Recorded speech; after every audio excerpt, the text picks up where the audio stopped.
Safety Towing Company. That's too far away. Let Henry's do it. Nah, we're ready to close. Let Henry's do it. Henry's is ready to take your call right now. From compacts to semis, Henry is here to help 24/7. Save yourself the hassle and make us your first call. Henry's gets there fast, offering multiple locations to serve the Ozarks. When you're stuck on the side of the road, make the right call. Let Henry do it.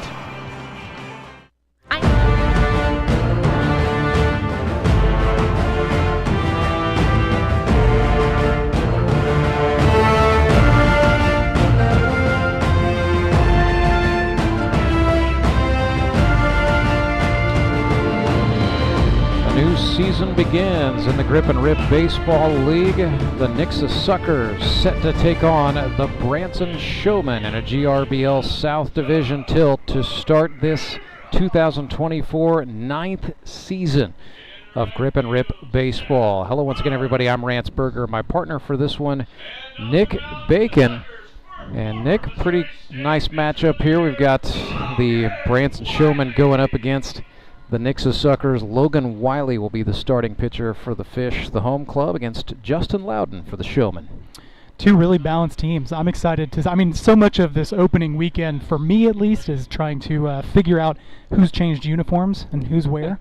But this strikes me as two really balanced teams for our middle game. Let's take you a look through the starting lineup here, beginning with the Showmen. They'll be the visitors on the board today in the purple jerseys with gray pants and white trim. They will lead off with their center fielder. Speaking of guys in new uniforms, Skylar Carter back with the Showmen for his second stint after playing with the Springfield Mets a season ago. In the 2 position will be the shortstop. He's wearing number 10. That is the new player manager of the Branson Showmen, Jacob Karlson. Certainly not his GRBL debut in this his 6th year, but it is his first time with the lineup card in hand. Batting third is the first baseman, number 12, Tyler Rusk, second-year man out of Cole Camp, Missouri. Batting fourth is the third baseman, a Grip and Rip League Hall of Famer. He is number 13, Justin Parker. Batting fifth is the extra hitter, number 16, Toby Yorks, his 4th year in the Purple Kits.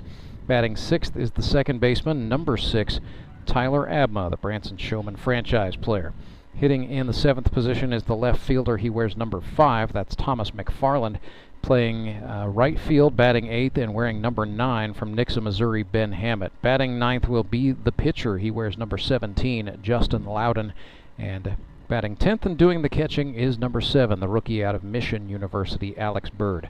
So it's Carter, Karlson, Rusk, Parker, Yorks, Abma, McFarland, Hammett, Loudon, and Bird for the Branson Showmen.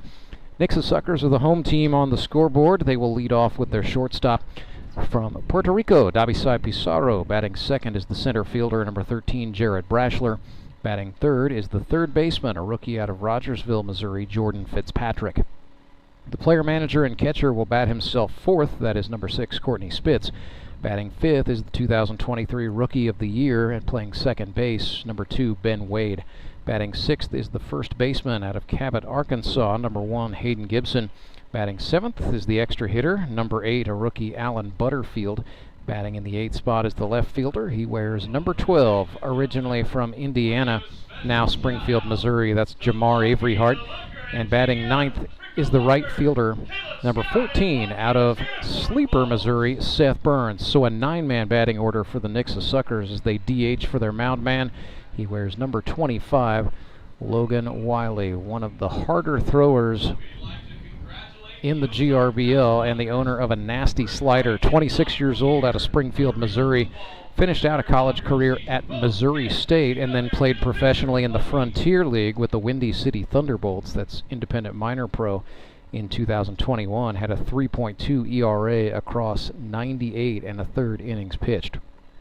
2023 was good to Logan Wiley, carried a ERA just above 1 throughout the regular season. He finished out with a 3.94 ERA to close out a rookie campaign. 16 innings pitched. He allowed 7 earned runs, 17 hits, 20 strikeouts, and just 2 walks and 1 hit batsman. So that stat right there, Nick Bacon, is what's always jumped out to me about Logan Wiley. Does not walk a lot of batters, doesn't make a lot of mistakes, just pounds the strike zone throughout his pitching appearances. It really is like the perfect recipe for a pitcher in this, well, I guess for a pitcher in any league. But it plays well out here. It plays sure. so well out here because I think where a lot of teams can get themselves into trouble is walking too many guys. So if you can come in, you can pump strikes, you can hit your locations, and you've got some velocity and some movement behind all that, watch out. So it'll be Skylar Carter, the Grip and Rip League's all-time leader in base hits with 75 for his career up first. He had 9 hits for the Springfield Mets in 10 games a season ago. 2 triples, 4 batted in, 6 walks, and got hit once. Skylar Carter stands in. And the sun, believe it or not, starting to peek out. Sounds like Carter might have broken his bat. A 1 hop, no play for Pizarro, no play for any of the Suckers. And it's just like that, Skylar Carter, a broken bat single for hit number 76 in his career. Kind of just a mix of confusion there. Sun came out, ball came in, bat broke, and then kind of nobody knew where to find it right in the middle of the field. Well, it's just a costly appearance all around for everybody, even the guy who got the hit. So it'll be interesting to see what Skylar does here. No secret that he's got some wheels, although his cleats are less orange this year. Still got the soccer style low tops on. Jacob Karlson is the batter.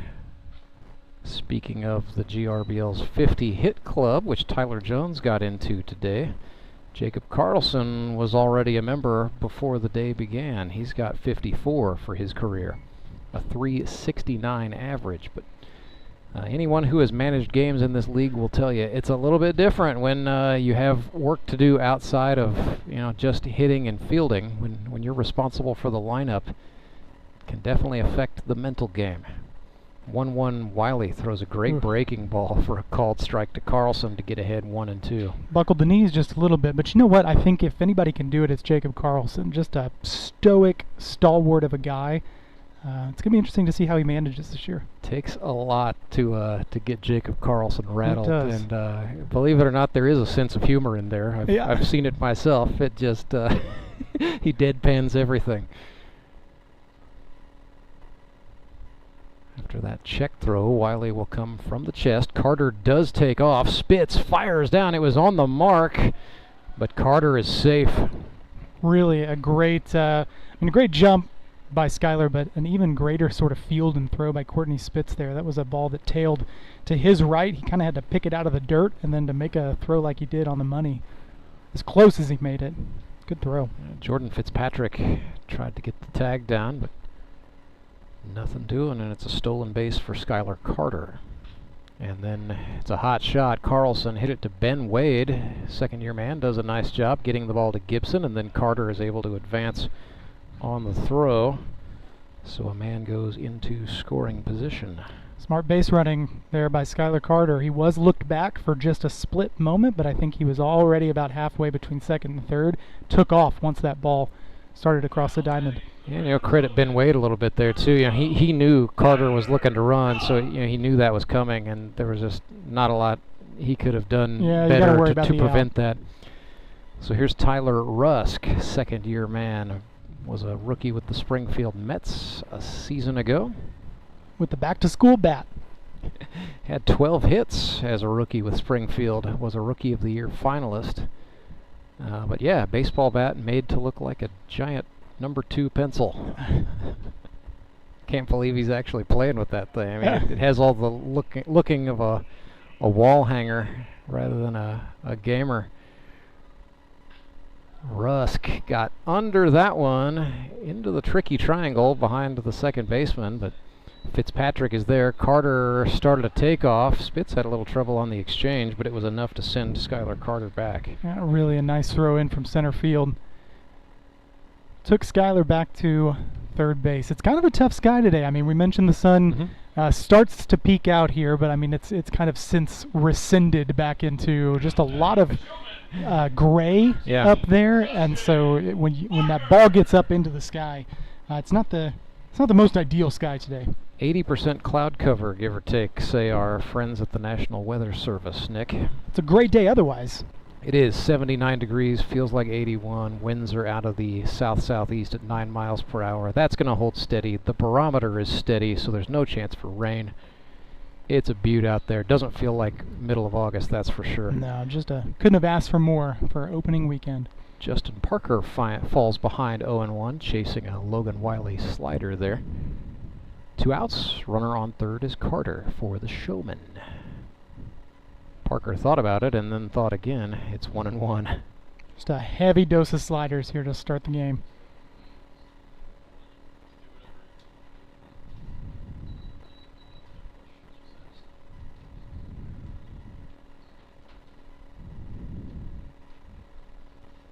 Another slider. This is we're witnessing firsthand the adaptation of Logan Wiley to the GRBL game, where the breaking ball reigns.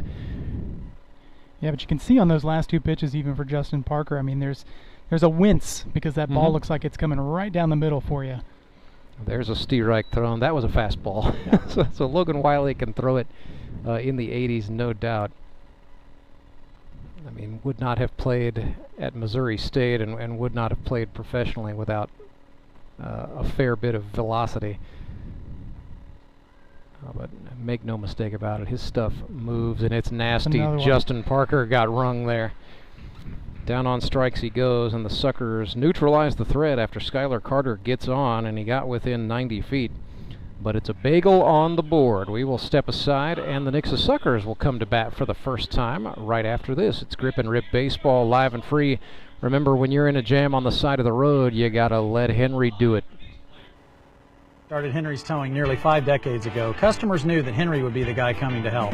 People would call and ask to let Henry do it. And as Springfield has grown, our family has grown as well, so there's always someone around to come help you out. Everyone at Henry's is a member of the family, fully trained and as dependable as the original. With a family this size, help is always right around the corner. So if you find yourself in need of roadside assistance, remember to call the name you've grown to know and trust. Remember to let Henry do it! Do you ever wake up and feel like you're already out of energy? I haven't felt that way since I started doing yoga. You do yoga? Every morning. Best change I've ever made. Try our community classes for only $8. Sumit's hot yoga. You are gonna feel awesome!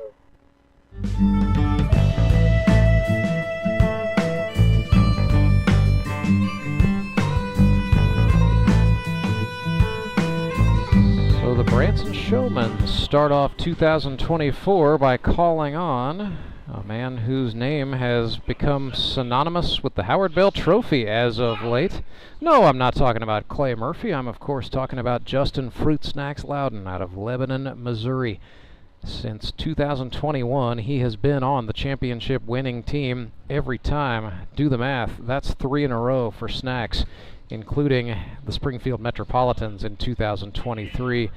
11 innings pitched for Justin Loudon that season, 15 earned runs on 11 hits, 10 strikeouts, 14 walks, and 3 hit batsmen. It is, if anything is an Achilles heel for Loudon, it would be too many free passes. So we'll see what he does to try to dial it in today. Getting the start, should be noted, the Branson Showmen without their first-round draft pick Trey Turner today. That was a planned absence and a family travel event that Trey disclosed well before he was recruited into the league and drafted. So he's going to honor that commitment. So Trey Turner, we will wait for week 2 for him to make his official GRBL debut. Showmen are going to try to do it without him today. An interesting thing here, Nick, I really expected Tyler Abma was going to get the ball to start, but maybe that's the move here for Jacob Karlson. Without Turner, he's going to save his staff ace for the late innings of the game. Yeah, I almost wonder if that's just sort of a trend that we're seeing in this league in general. I mean, our last game even sort of demonstrated the importance of starting strong, but then having a really solid middle relief core, because that's where these games tend to fall apart. So maybe a little bit of strategy here with going with Loudon first. So here is Dabi Sai Pizarro leading things off for the Nixa Suckers. He's a second-year guy. Out of Florida, Puerto Rico originally, played college baseball at Park University in Kansas City, where he hit .298. In his youth, went to the Carlos Beltran Baseball Academy. Had 5 hits as a rookie for Nixa in 23. He's ahead in the count here, 2-0. Some of this, I'm sure, is jitters on the part of Justin Loudon. Some of it is just trying to be careful with Dobby-Sy, who's got home run power. Yeah, probably a real healthy mix of both. I mean, you talked about it, though, just making sure that he can find the strike zone, and he didn't there. Does not. It's a walk to get things started for the Suckerfish. Not going to get easier for Loudon with what Nix has got in the lineup. Jared Brashler comes up next. So kind of a mix of rookies, veterans, and second-year guys on this Nixa club, but Jared Brashler is the closest thing to a long-in-the-tooth grizzled veteran as they've got. He's been in this league a long time, and he's the most experienced player on the roster. So Jared Brashler went to Bolivar High School. Finished out his college career at Evangel.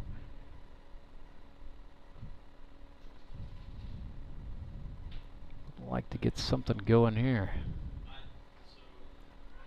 Loudon threw a breaking ball, and then Alex Bird decides to test Dobby-Sy Pizarro down there at first.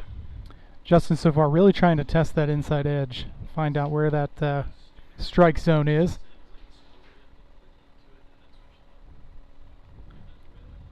One, that's a bouncer, nice block by Bird.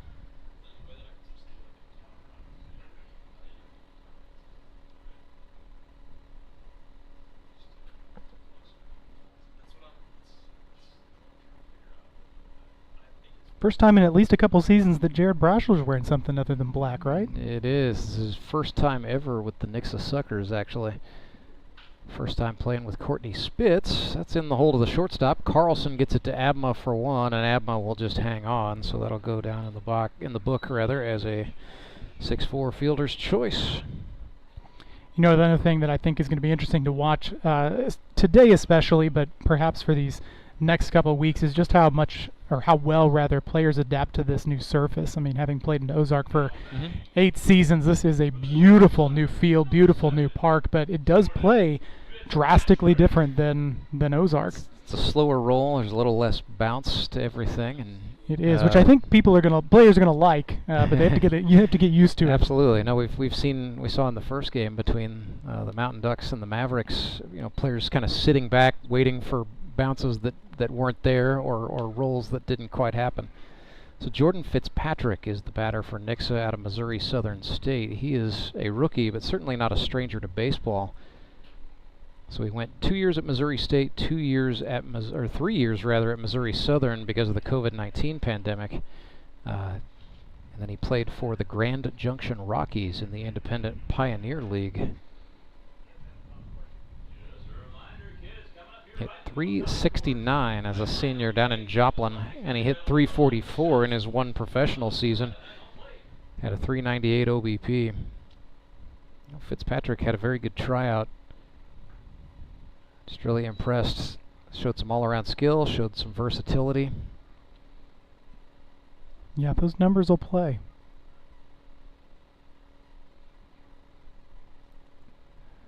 Showing a good eye here against Loudon. The 3-0 pitch swung on.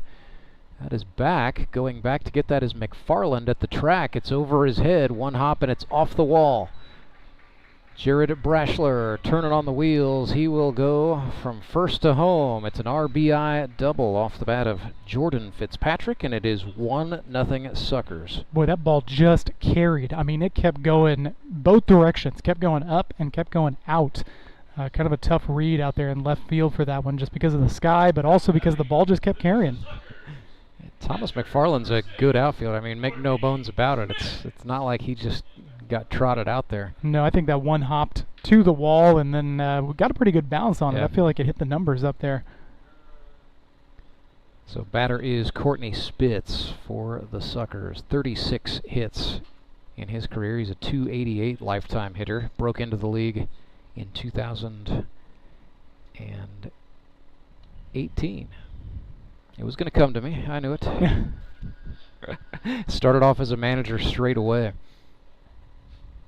His day job, he's the head coach at Springfield Catholic High School, building quite a has built rather. Yeah. It's not building. It is built. It is running.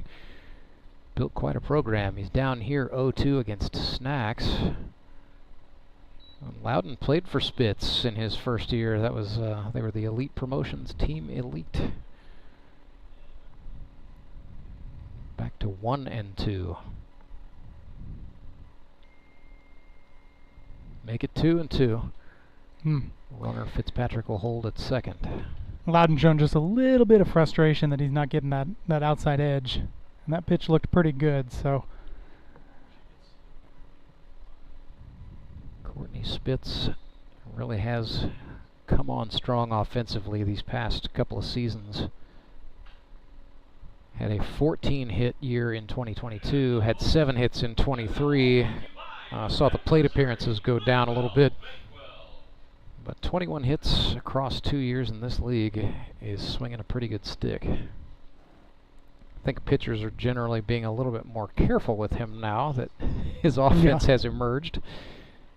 Looked at one there, Loudon wanted it and didn't get the call. We're full up, 3-2. It's just never a great feeling when you know you're throwing to a guy that can swing it, but who's also a catcher and whose job defensively is to call pitches.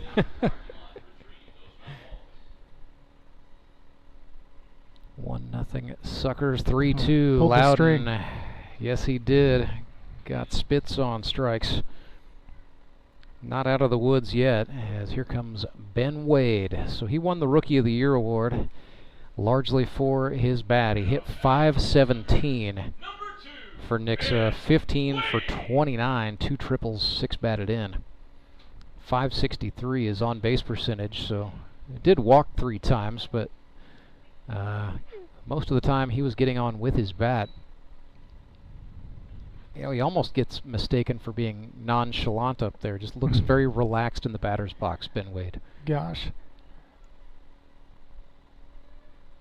As the bat is moving, as the pitcher's going through the wind, as an open stance, sort of taps the front toe.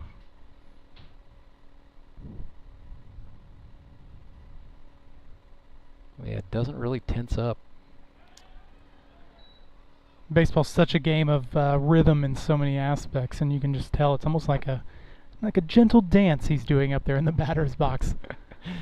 It's worked pretty well for him so far. Has. Well, Ben Wade's a heck of an athlete. He was a 2-sport athlete at St. Pius X in Kansas City.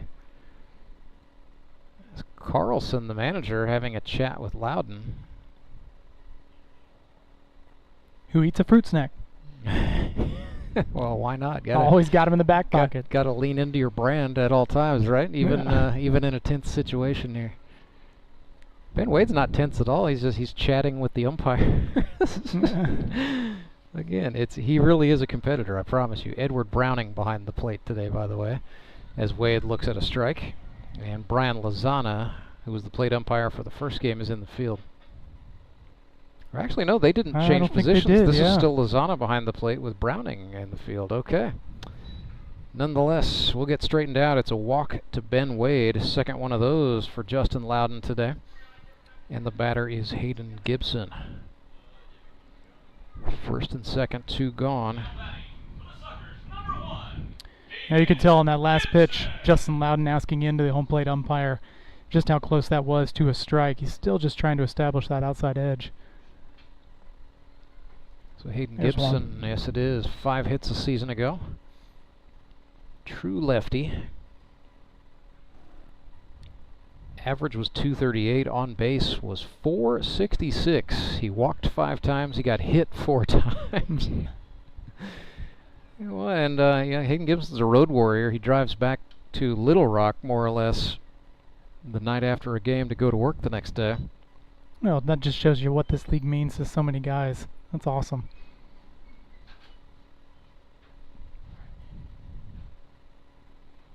One, 2.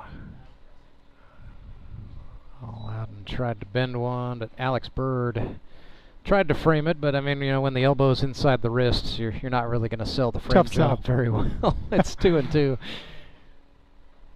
That was sellable, and Lozana buys it. Hayden Gibson goes down on strikes. So 2 strikeouts, 2 walks for Justin Loudon, and a run comes across on an RBI double for Jordan Fitzpatrick. Nixa Suckers lead this thing 1-0. Showman will try to answer after this. I'm Nicole Cartmel with the Bank of Missouri. If you're in the market for a new home, you're probably spending a lot of time looking at real estate listings. But there's one main thing you need to do to narrow down your search. Get pre-qualified for a home loan. Mortgage loan officer Shannon Meisner is here. How does this help you to live well, bank well? Getting pre-qualified for a mortgage loan is definitely your first step. Pre-qualification allows you to determine early on how much money you can borrow to purchase a home in connection with your monthly budget. This way you know what homes to be watching the market for. We have lots of different loan options to fit everyone's unique needs. This way we can help you accomplish your homeownership dreams and goals. The best part about pre-qualification is there's no cost. It's quick, easy, and it makes you a smart buyer. Thanks, Shannon. And of course, our mortgage loan officers like you are here to help you every step of the way. At the Bank of Missouri, we help you live well, bank well. The Bank of Missouri is an equal housing lender.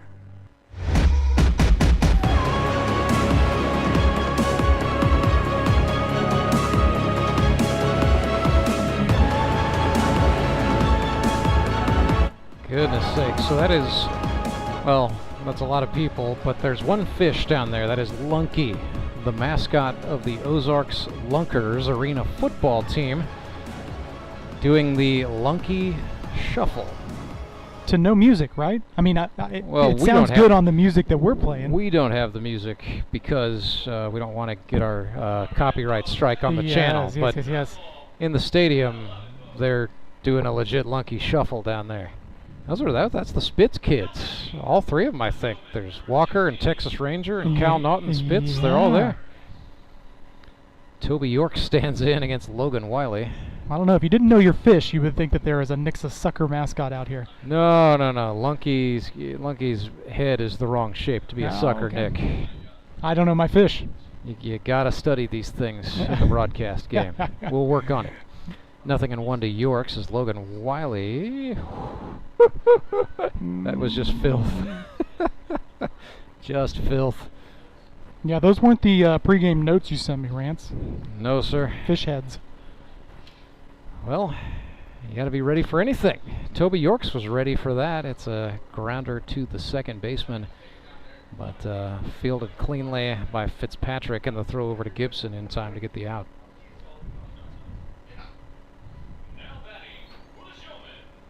Had it crossed up. Originally they had Wade penciled in for second base, but he's at third, and so Fitzpatrick is at second.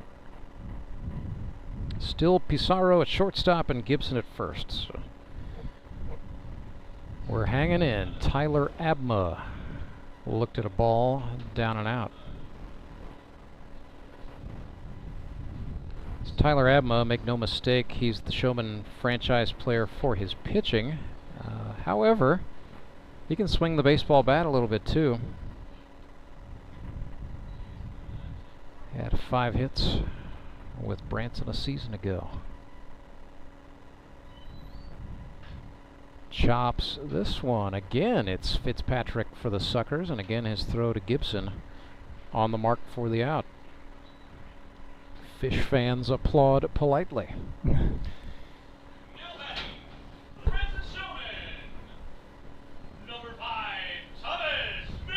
Former teammate of yours here, Nick, Thomas McFarland from Maryland Heights, Missouri originally.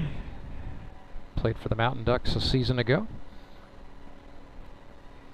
Quiet guy that can do some talking with his bat. Well, he's definitely going to be part of the GRBL band that we start, which you're the front man for, by the way. But his band, Blue Madison, tours. They actually played part of championship weekend in the GRBL a season ago. Problem with the GRBL band is we have like 4 drummers and 2 guitarists. We have 1 singer, and we're a little light on all the other instruments. So it's going to be interesting to try to find the band's identity, what the sound is. Well, hey, you stick around long enough, and you never know who's going to come in. We need to recruit a bass player. It's 1 and 2.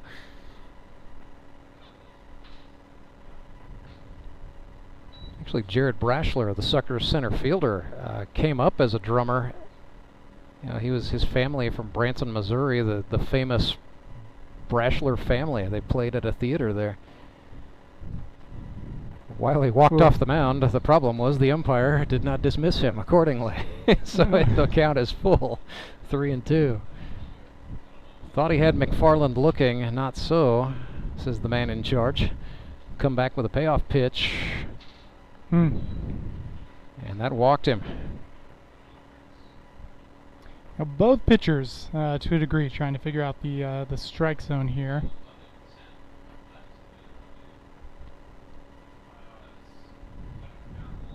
The whole judgment thus far, I mean, didn't really see a lot of counts getting worked earlier today when Brian Lozano worked.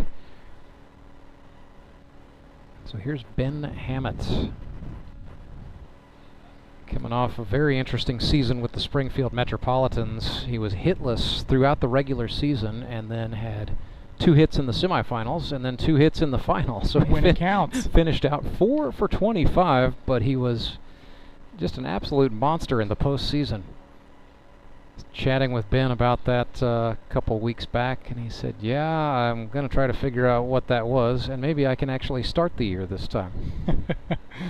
I have been there. Sounds like my 21 or 22 season. Swung over the top Something of a just unlocks. Slider there.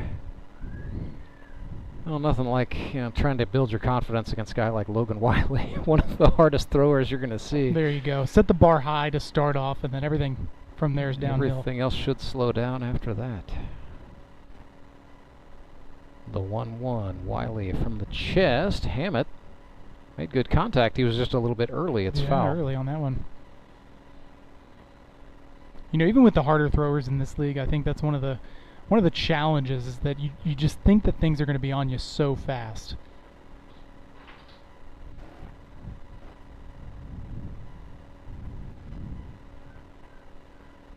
Ball and 2 strikes. Breaking pitch. Great stuff from Wiley. It's a punch out of the inning. There's the strikeout he was after. And so the score remains Suckers 1, Showman nothing. We'll head to the bottom of the second. Right after this. This is Grip and Rip Baseball. It is live and free all day long right here on the league's YouTube channel. Why would you call anyone else after a car accident? Tolbert Beetle has been right here in Missouri for decades. We know the local courts, and we know how to fight. You don't pay us a penny unless we win money for you. And we're not satisfied until we secure the largest settlement possible. With millions of dollars recovered, you know who to call. Tolbert Beetle, when you need justice.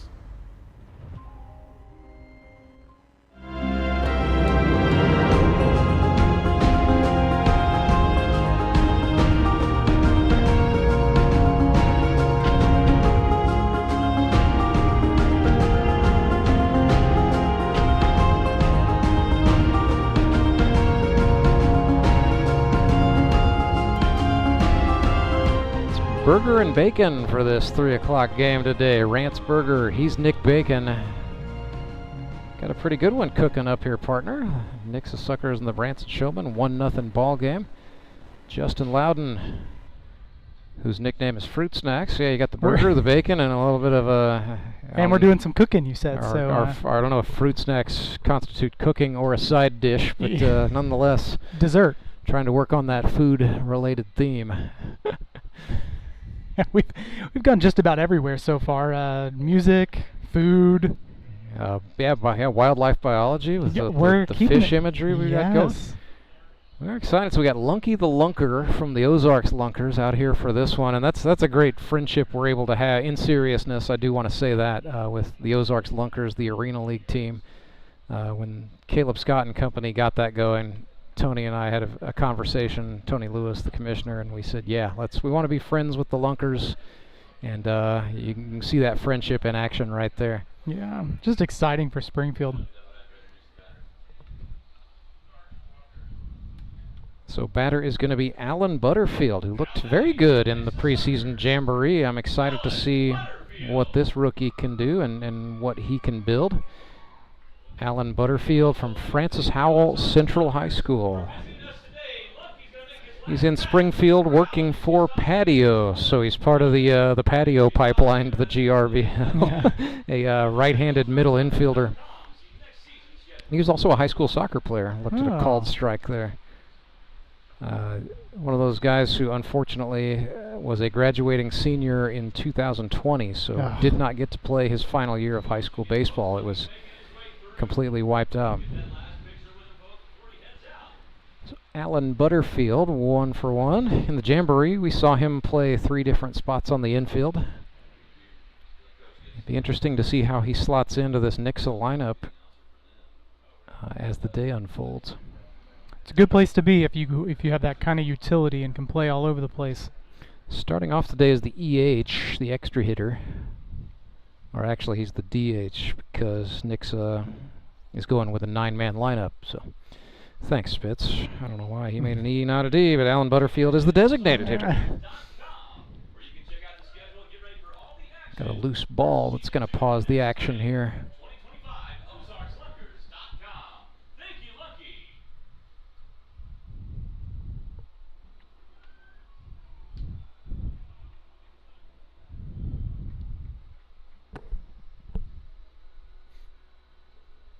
So Butterfield kind of picks up that front foot on the toe, swings and sends that one back at his own dugout.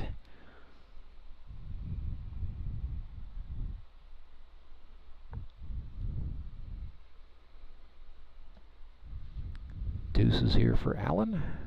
Nobody out, nobody on. Loudon rocks, kicks and deals. He bounced it. We are full up.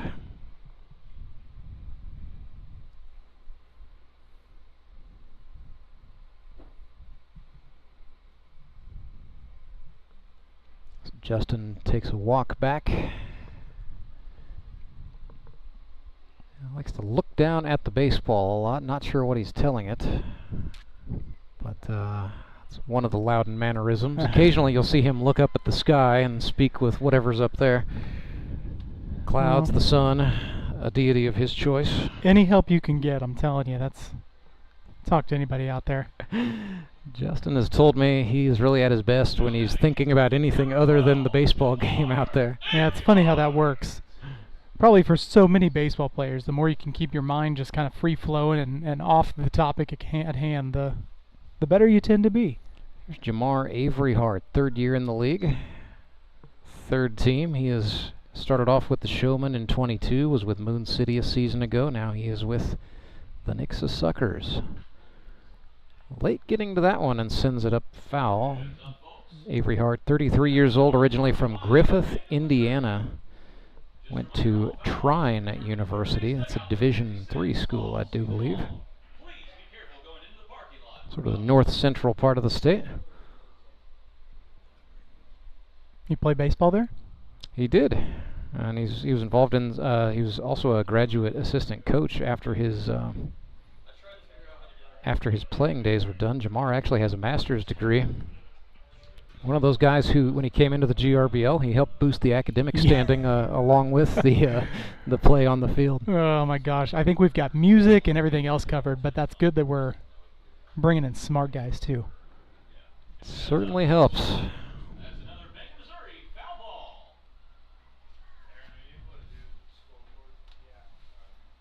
So 0-2 to Averyhart. This is the 4th pitch of the sequence as he's been fouling off what Loudon is serving up. Well, that hit him. Not the way Jamar wanted to start off the campaign, but I'm sure he will. He's definitely a team-first guy. Like I said, Jamar Averyhart's a bit of a thinker.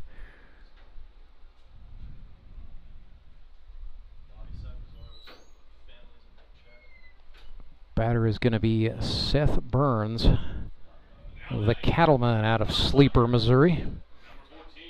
Speaking of guys who drive, he's got about, it's on the other side of Lebanon, so a little less than an hour in the car one way for Seth from the farm. Well, for folks up that way, folks like myself, this is a shorter drive now. It is. That's not too, shaves all of 5 minutes off the commute to the stadium? Hey, you will take it. I think the trick is trying to make sure that I didn't drive to Ozark the last couple weeks. Instinctively. Burns swung over the top. of that off-speed pitch from Justin Loudon that evens the count. So Seth getting the start today in right field. Suspect he might see some time on the pitcher's mound. Kind of popped the bunt. Loudon hustles back, and then a power feed to Tyler Rusk is in time to get the first out. Good job by Justin Loudon hustling and staying on that thing. Initially it looked like he might have been beaten, but credit Loudon for some perseverance there. Yeah, good play all around on really both sides of the ball. I mean, a smart idea to bunt there, move 2 runners now into scoring position, just 1 away. And a dangerous man at the plate from Florida, Puerto Rico, Davisai Pizarro. Wearing number 34 this season, 34, was the last available large jersey. So nothing else to that story, but Davisai hit .298 in 4 seasons at Park University. Broke in with the Suckers a year ago. He's another one who could come on and pitch before this one is over.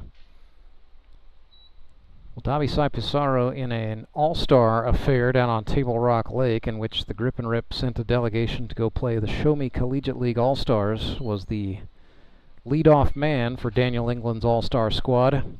1 pitch, 1 swing, 1 home run. That was the story of the day for Davi.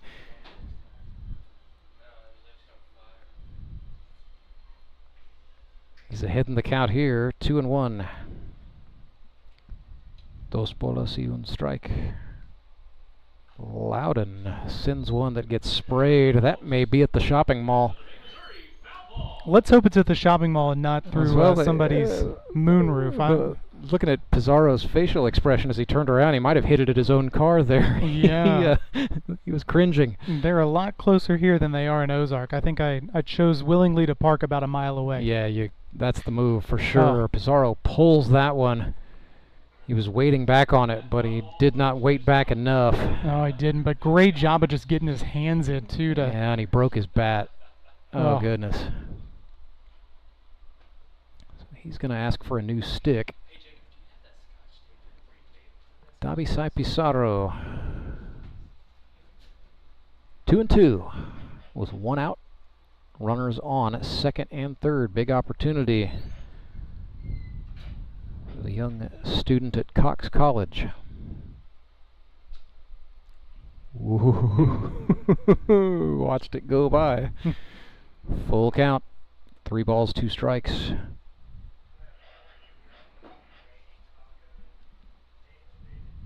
Loudon from the chest. Off-speed pitch, and he walked him. Lots of pitches under stress here early for Justin Loudon. And the Nixa runners, I think, doing a nice job maybe to add to it. Still just a 1-0 game, though, so no doubt Branson needs some innings here. Well, we've got the force set up anywhere with Jared Brashler coming to the dish.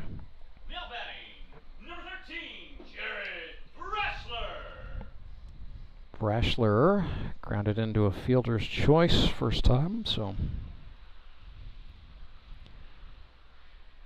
he is 0 for 1 on the day.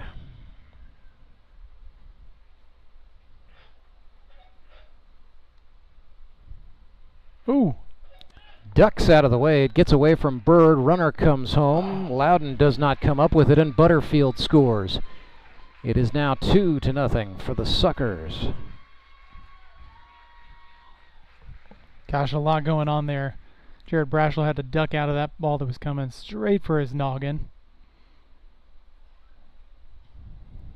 Nice hustle by Bird. Baseball got the timing was good. The targeting was not, and Loudon tried to barehand it. Was just doing everything he could. Yeah, that'll be another interesting dynamic here versus in Ozark. You've got less room behind home plate. A lot less room. Definitely makes the wild pitch less of a weapon, although that one was wild. Avery Hart's going to come home uncontested that time. It is now 3-0 for the Suckers.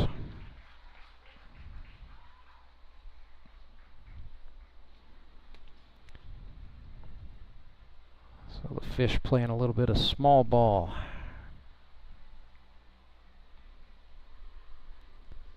It's Jared Brashler a season ago with the Mets, 6 for 34 with an RBI, 13 strikeouts. Another one of those who started off just ice cold, and you hoped he'd get something going by the time the year was done. Finally came on.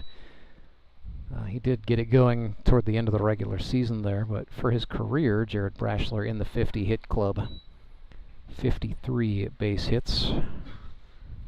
229 plate, or actually 230 plate appearances now. This is number 231. 2-1 count. Whoa, reached, missed big time. Ball got tied up in Bird's gear. Lost it for a second, then found it. Pissarro retreats back to third base.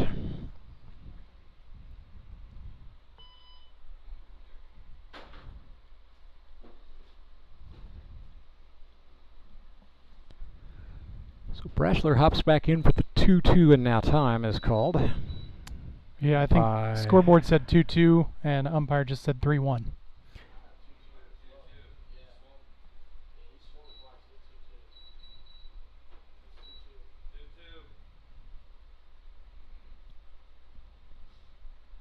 Once we get that sorted away, yeah, field umpire saying 2-2. Yeah, well, Justin caught it right away. Justin stepped off immediately when he raised the 3-1 fingers. Says, wait a minute, I'm going to get this guy. Deuces for Brashler, no. That ball was low in the dirt, and we're full up again.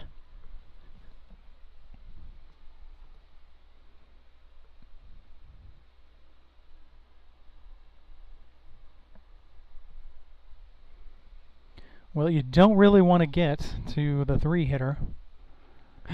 Not if they can help it. But they will. Oh, Loudon visibly frustrated that time. Back-to-back walks he has issued now. 3 in this inning, and Jacob Karlson is going to go have another word. Yeah, I think you gotta talk to him. You gotta slow him down a little bit here. And try and ease him into just trusting his stuff. Well, and just trusting the guys behind you. I mean, Justin Loudon, I know he likes to get strikeouts, but with the defense that's behind him, it's not necessarily something he's got to do. No, it's a great point, and I feel like in a game where maybe you're struggling to find the strike zone just a little bit, that's an easy move, knowing that you've got guys behind you that can pick it and field it. Just throw it to them. Still 1 out. Fitzpatrick lifts this one in the air left field. Pissarro looking to tag from third and does. Throw comes in. It is cut off by Parker. Pissarro scores. It's 4-0 Suckers. And it'll go down as a sac fly for Fitzpatrick.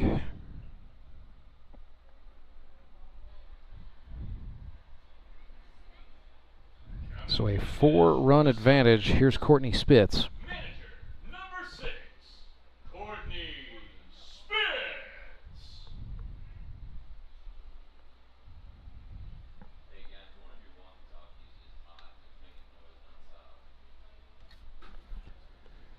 Spitz stands in here with 2 away and a runner on first. Loudon starts his former manager off with a called strike on the outer half. That's the location he likes, Nick. We've been talking about it. Mm-hmm.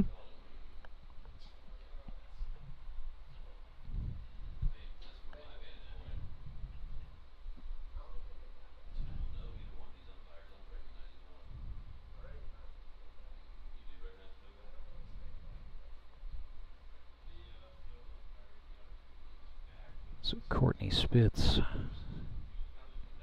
got to be liking the start his season is off to. There's a throw down. Oh, he got him. Beautiful throw Nice. by Bird. Jared Brashler is caught stealing. Alex Bird, the Branson catcher, may have just swung a little bit of momentum back in his team's favor. So 4-0 is the score after the Nixa Suckers hang 3 in inning number 2. We will be back for the 3rd inning right after this. It's Grip and Rip Baseball. Your local hot seat dealer is an expert with hands-on cleaning knowledge to help you select the ideal pressure washer for your job. Take confidence in knowing you have a resource for all your cleaning needs. Service can be scheduled in-house or on location by a factory-trained technician using genuine hot seat parts. Be sure to ask about scheduled maintenance plans, as well as a variety of accessories to clean more efficiently. And don't forget the soap. We have detergents for every cleaning need and have a bulk delivery program. Customized wash bays and mobile cleaning systems are also available. Build a partnership where you're a name, not a number. Contact your local Hotsy dealer to see why nothing cleans like a Hotsy.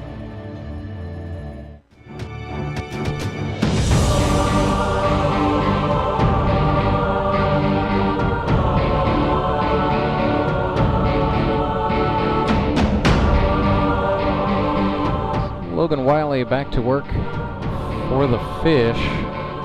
I would suspect Nixa is going to leave him on today for as long as he can go. By the rules of this league, that would be a 5-inning maximum.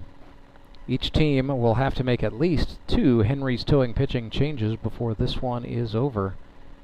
Pitchers can go a maximum of 3 innings. There's no pitch count, just an innings limit. However, each team may designate one pitcher with the 3+ tag, and that man may go 5 innings at max. It does not have to be the starter to get the 3+ tag. We will wait and see how it comes into play as this one unfolds. But right now, Suckers sitting pretty. 4-0. But you know it, Nick Bacon. A 4-run lead is absolutely unsafe here in the GRBL. I think generally speaking, that 5th inning pivot point is always must-see baseball, just based on who's going to come into the game. And if you're Branson, that's why you still feel pretty good right now in terms of your ability to come back. Justin Loudon is at the dish. He's a good hitter, 5 for 11 a season ago with the Springfield Mets. Sort of limited action off the bench, but pretty good at putting the ball into play. Oh, goodness. Another broken bat. Here's Pizarro. Oh, and he sailed the throw on Gibson, so Loudon is safe. Dobby Sai Pizarro overthrew Hayden Gibson. Gosh, that was a complete shattering of that bat. That's the type you got to go pick up a bunch of splinters all over the... That is kindling, and yeah, we probably will have a little delay here as you got Showman coming out of the dugout, picking up little pieces of wood. It's about the 2nd or 3rd broken bat we've had in this game so far. So an E6 goes on the board, charged to the Suckers. Alex Bird is the batter with a man on, and they have sent on a pinch runner for the pitcher Loudon. That is Chris Leggett off the bench running. With the neon green cleats. You're just painting targets on yourself. That is a different look. Chris did show off the wheels, had a stolen base in the Jamboree. Maybe something, a little something to those shoes. Logan Wiley frustrated to be down 1-0 here to Bird, evens it up 1-1.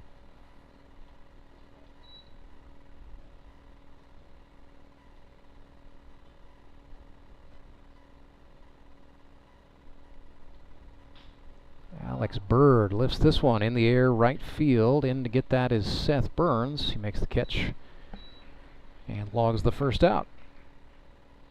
Back to the top of the order we go. It'll be Skylar Carter for the Showman. Now batting for the Showman, number 2, Skylar Carter. So Carter 1 for 1 on the year. 76 hits and counting.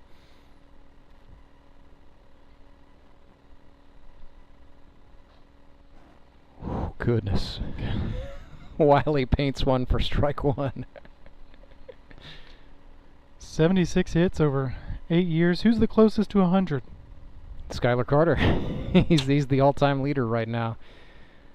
Caleb Cole, who we're not going to say retired, but isn't playing here in season 9, is next. He's in the 60s, and after that you've got a log jam of entrants who are in the 50s. Tyler Jones, who just got hits 50 and 51, told me he's not quitting until he catches Skylar Carter. So just want to make sure old SC is on notice that Tyler Jones is still coming, and the old Skylar versus Tyler rivalry from the days of yore is still with us. It is. Well, you folks want drama. That is it We right got it. there. Here's the 1-2 from Logan Wiley. Woo, tried the off speed. Carter hit that one off the building in foul territory on the third base side. It's not easy to do. He had to bend that one around the pole that holds the net up there. Yeah. Another 1-2, fifth pitch of the plate appearance for Carter coming here.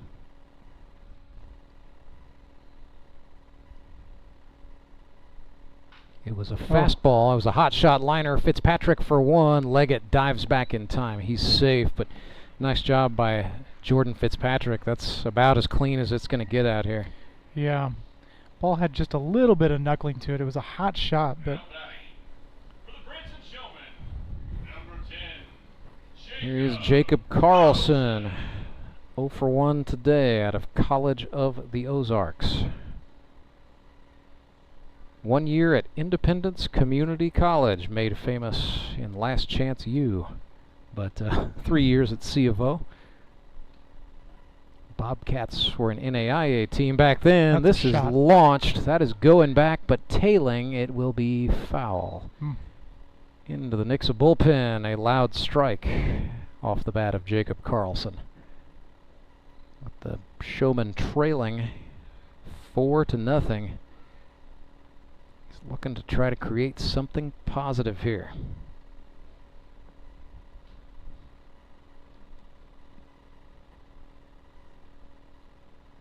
Sun dips back behind a cloud as Wiley comes set. Karlson waited for the slider. Ben Wade up with it. His throw to Gibson is in time, and that will end the inning. Threat neutralized for Logan Wiley. Suckers lead the Showman 4-0. Back right after this.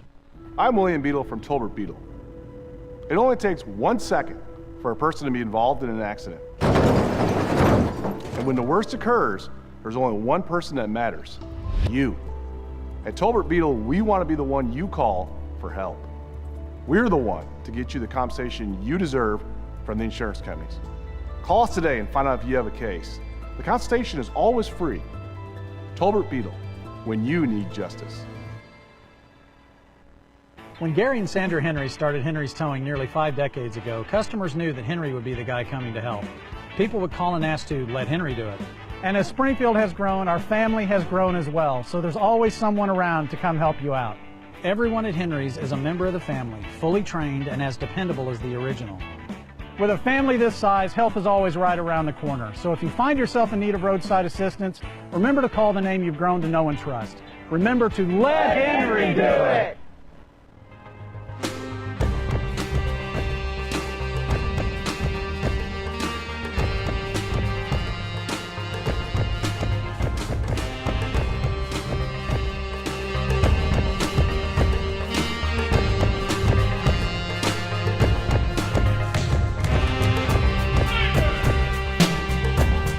Burger and Bacon back with you live at Meador Park.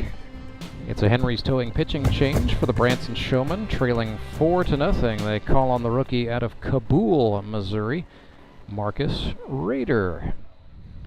Second team All-State pitcher in Missouri Class 2 at the end of his high school playing career. That was in 2013. I really couldn't tell you what Marcus Rader has been up to since then, but I can tell you, had a good bullpen session in GRBL tryouts and looked pretty good in the GRBL Jamboree. Had good command of the zone for the most part. I think, small sample size, but I liked what he was dealing thus far. It'll be an interesting change of pace off of what the Suckers just saw from Justin Loudon, but I feel like Marcus Rader is a guy who's got some nice potential. Yeah, it's tough to tell if maybe this was the strategy all along, or if because of those pressure innings that Loudon was facing, we're forced to make this move just a little bit earlier than we would have liked. But I think when you're down your ace, perhaps this is a good strategy. Just change the look as often as you can afford to. Keep them on their toes. I did see a tentative pitching plan for the Showman, and Rader was on it. However, what I saw was just a list of names. It had no numbers next to it whatsoever. So yeah, I have no idea what Jacob Karlson's got up his sleeve, other than it is apparent he is saving his franchise man Tyler Abma for the late innings of the ball game. So Courtney Spitz bats against Marcus Rader. Looks at a ball high out of the zone. It's quickly 3-0. Really looks like a pretty free thrower. Easy motion and delivery here. He's missed high, and as he short arms brings one down for a called strike. Well, if you're Branson, you feel pretty good about this. I mean, you're down by 4 runs, but it could have been a lot worse. Spitz pulls one into right. One hop, and down it goes in front of the right fielder, Ben Hammett. But yeah, nice job by Spitz, sitting back and waiting for that off-speed pitch to get there. I think so far in the limited sample size of pitches that we've seen so far, we've got to bring the ball down. And the good thing about consistent misses is that they are consistent, and so that means in theory they're going to be correctable for Marcus as his outing goes. Here's Ben Wade, drew a walk his first time. Well, that was overcompensation perhaps, as the ball was late getting out of Rader's hand. It's a wild pitch, and the runner advances. So into scoring position goes Courtney Spitz.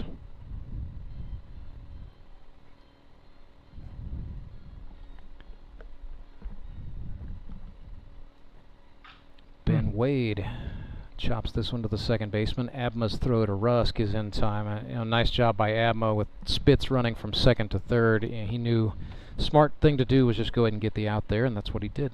Now batting for the Nixa Suckers, number 1, Hayden Gibson. So Hayden Gibson with a nice opportunity, just one down and a runner on third.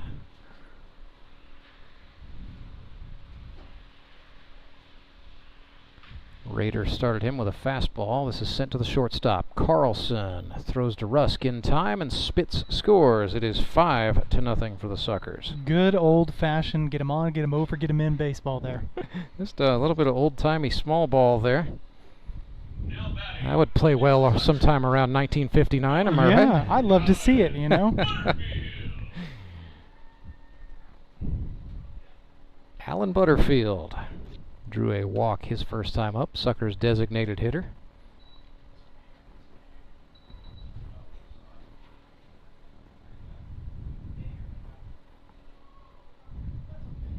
Rader brought that one down. That had a little bit of sweep to it as it caught the strike zone.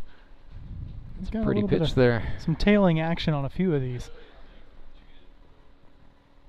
Rader perhaps starting to dial in as he bounces one.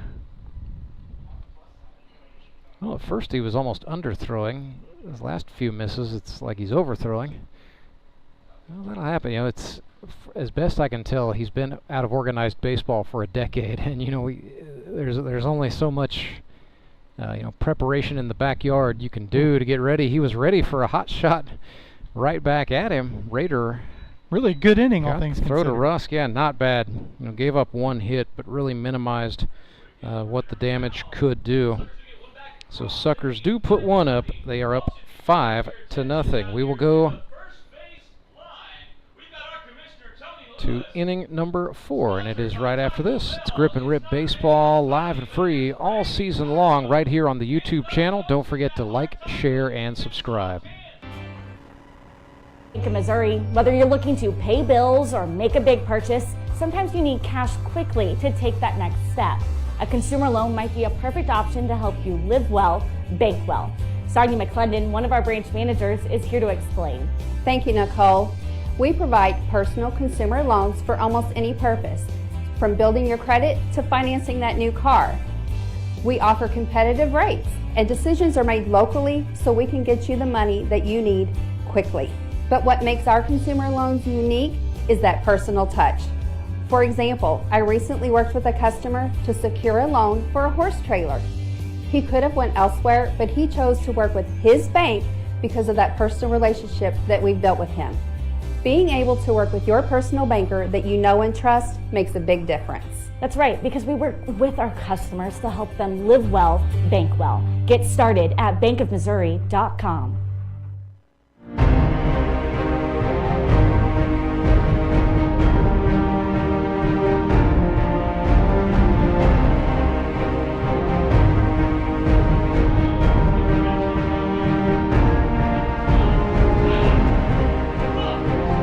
here's Tyler Rusk, second-year man, originally from Cole Camp, Missouri, now calls Branson, Missouri home. So he's playing for the hometown club here in 2024, standing in against Logan Wiley. No surprises here. Nick Bacon as Wiley still the mound man for the Fish. That is way up there. May have touched the ozone layer. Suckers had to argue about it, but it is the left fielder. That is Butterfield out there making the catch, so he subbed on for Jamar Averyhart, and straight away gets pressed into action in a big way. Well, the communication there may not have looked particularly pretty, but it was there nonetheless, and that's what counts. That was a major league pop-up.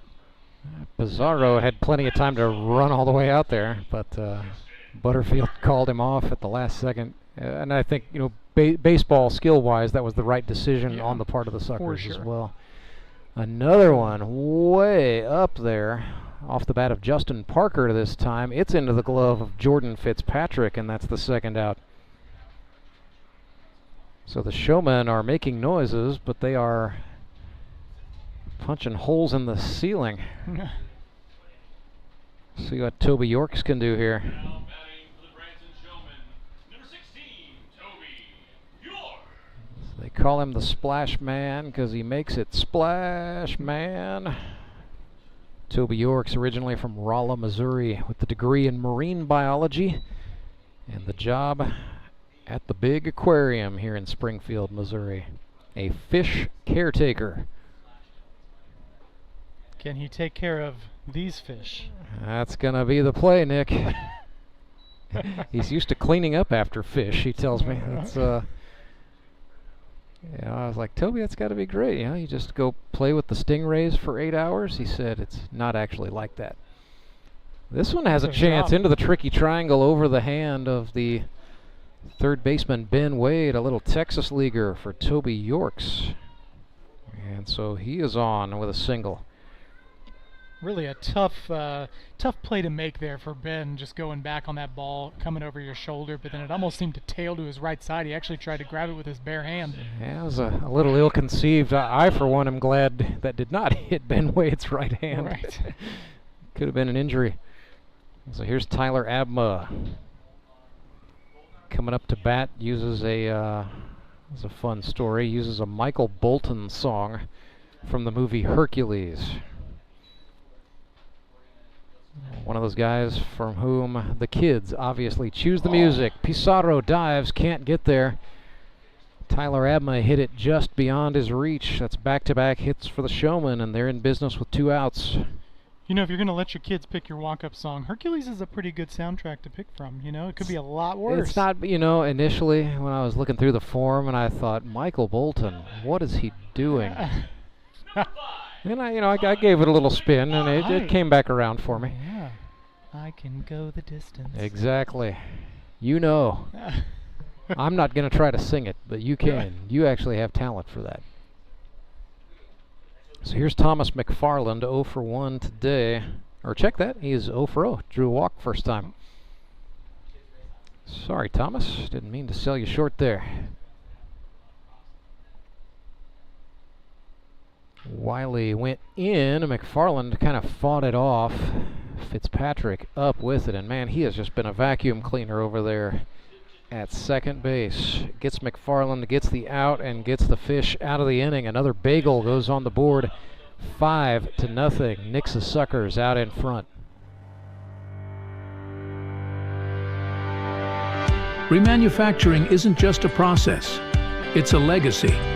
From the seasoned hands of our experts to the eager spirit of the new generation, we bridge the gap by bringing together knowledge and innovation. We are one team with diverse experiences. We are moving toward one goal to ensure our future thrives. We are on one mission to pass down wisdom and embrace the new, ensuring the earth flourishes for generations to come. We are CNH Reman. I need a change. My workouts are too boring. Oh, I've got an amazing workout for you. Hot yoga. I've lost weight and I'm more flexible. Try our community classes for only $8. Sumit's Hot Yoga. You are going to feel awesome!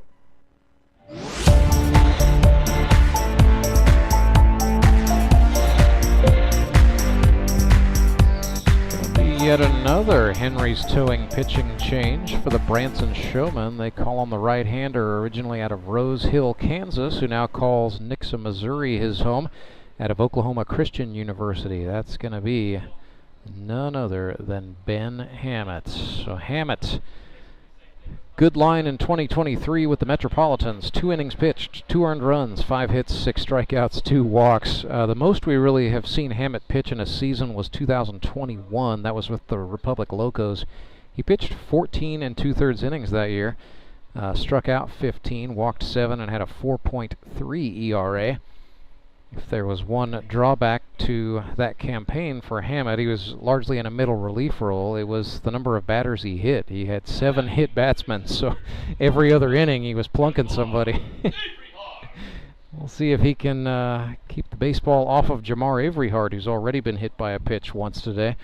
I'm sure Jamar would like to get one over the plate. It's a breaking ball from Hammett, dipping into the zone for a called strike. Yeah, that had some lift to it and some tailing action.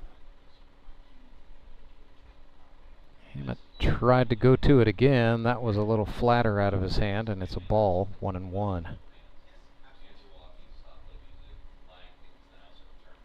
Hammett goes to a fastball.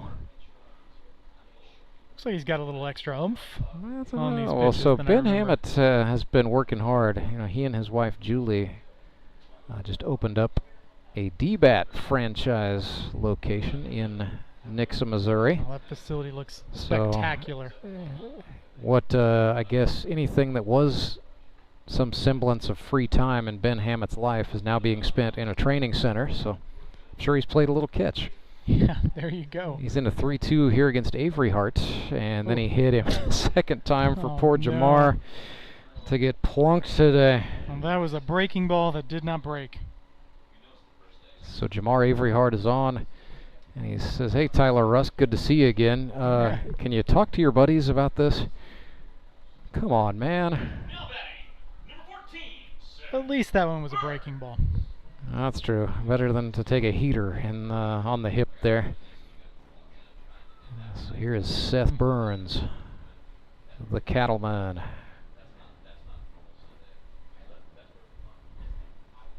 From Laclede County, went to Stoutland High School. That's where Brock Chaffin actually spent a little part of his high school career. You know, I think I saw Brock. Yeah, he's just below us there. It's burger and bacon for this one, but it'll be burger and Chaffin for the nightcap, Nick. Right. But I understand you might have an engagement in Gotham City, so I might. We'll cut you loose. And yeah, Chaff and I are going to bring the folks baseball night in the Ozarks tonight. Should be fun. I think lots of fun set up for that 6 p.m. contest. I hope they remember to play the baseball game that's in there, is all I can say. 1-0 to Seth Burns after Averyhart took off, and then Seth chased a breaking pitch from Hammett that time. It is 1-1. Nobody out. Top of the order for the Suckers, waiting patiently in the wings. Hammett ran that one in, and Seth got out of the way.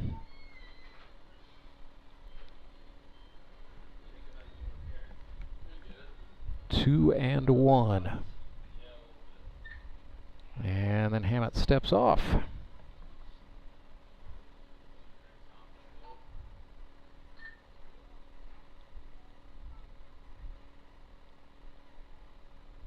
Back to a fastball. Burns way late getting to it, but he spoiled it foul.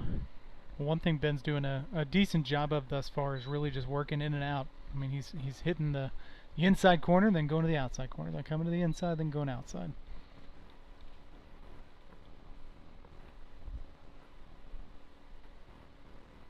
Hammett looks back at the runner Averyhart twice, now comes home, and he got Seth Burns low and outside.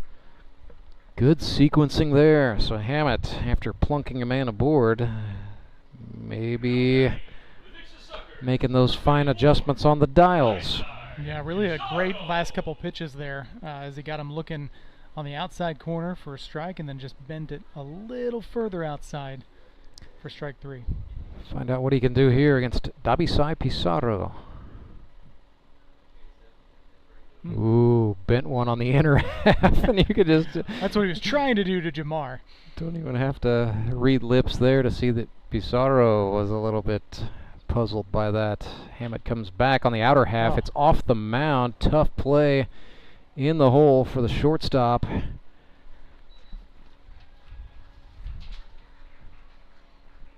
I was waiting. He is going to be called safe. Yes, it is. It's Karlson has gone to left, so he and McFarland just straight up swap.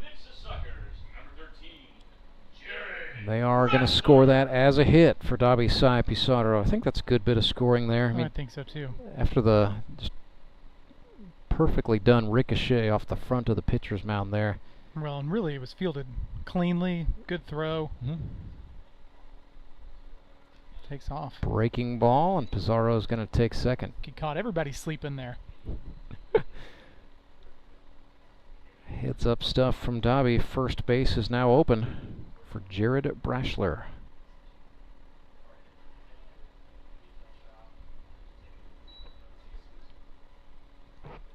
Showman also they've moved Marcus Rader to second base, Tyler Abma at third. And Justin Parker is out in right. So yeah, they've really yard sailed it here. Or just reset the whole defense real quick. Karlson in left, Carter in center, Parker in right.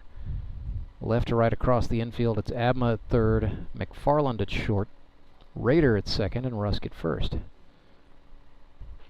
Hammett attacking that low outside corner. It's there. 2-2.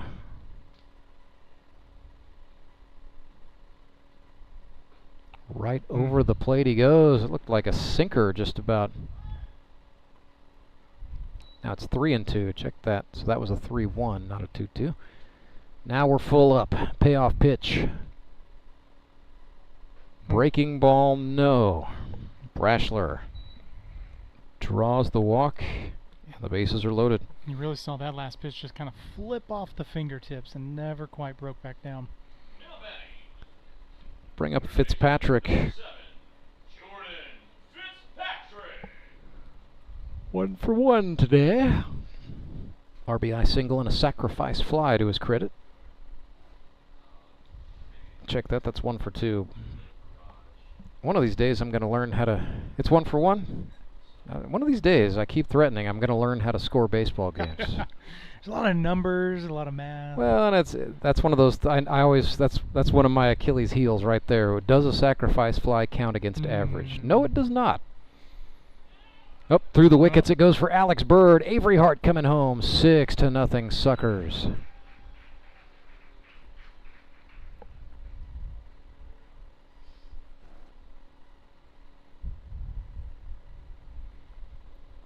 Have to go past ball on that one unofficially.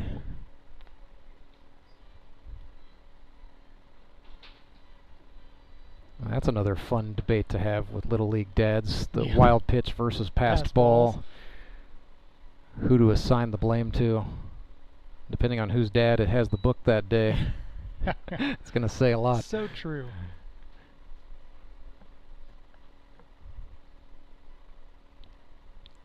Two-one, hard hit ball right into right field it goes. 2 more come across for the Suckers. Pizarro, then Brashler. It's a 2 RBI base hit for Jordan Fitzpatrick. Absolutely having himself a day. He is now 2 for 2. Number 6, Courtney Spitz. So the Suckers lead 8-0. Yeah, really just a great piece of hitting right through the right side. Big old gap there. It's a 2-out hit. And for those of you Showman fans thinking about switching off the stream, don't do that, because I can tell you, in the noon game today, the Moon City Mavericks were in this exact position, trailing the Ozark Mountain Ducks 8-0, and that ended up being a 10-9 final score. There's really no such thing as a comfortable lead in the GRBL.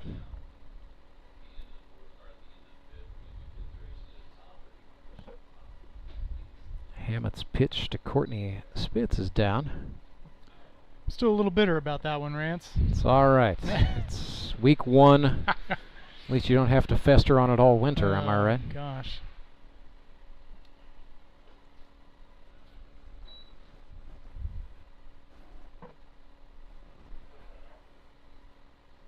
Coming up tonight at 6, Republic Locos, Springfield Metropolitans, baseball night in the Ozarks. As Courtney Spitz looks at a called strike. These Nixa Suckers will be back at it a week from today, Sunday, August 18th, taking on the Springfield Mets in the high noon game. Spitz waited back for that one, and a great bit of hitting there, spraying it the opposite way into left field. And that will move the troops up. So up to second base goes Fitzpatrick. Second hit of the day for Courtney Spitz. Now batting for the Nixa Suckers, number 2, Ben. Well, both of the previous hits have just found holes on the right and left side respectively. Hit them where they ain't. Spitz did that. They were playing the lefty to pull, and he waited back, sent one the opposite way. Ben Wade jumps on the first thing he sees. McFarland makes the throw. Oh, and Rader. Well, Spitz slid through the bag anyway, so Spitz was initially safe, and then Marcus Rader applied the tag. Yeah, that's kind of one of those ones you wish we had an instant replay on, because I am not certain. Did he just miss the bag? I think that's what the field umpire was saying, was that Marcus Rader never dragged that back foot on the bag, which that was what he was trying to do. I think everybody thought that Courtney Spitz was out, including Courtney Spitz. Well, he made it official by getting tagged out about 8 feet off the bag, too deep. Nonetheless, the inning continues. Here in the 4th, 8-0 Suckers, first and third. And it's 2 outs here for Hayden Gibson.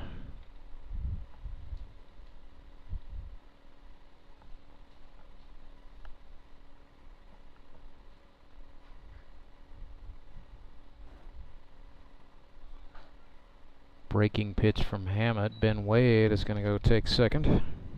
Well, we talked a little bit earlier about how if you are a Branson Showmen fan, anything can happen, and no lead feels too safe. I think the Suckers feel that same way. Still, we're seeing some aggressive base running. Valuable runs are still out on the bags. That one nailed somebody's back windshield.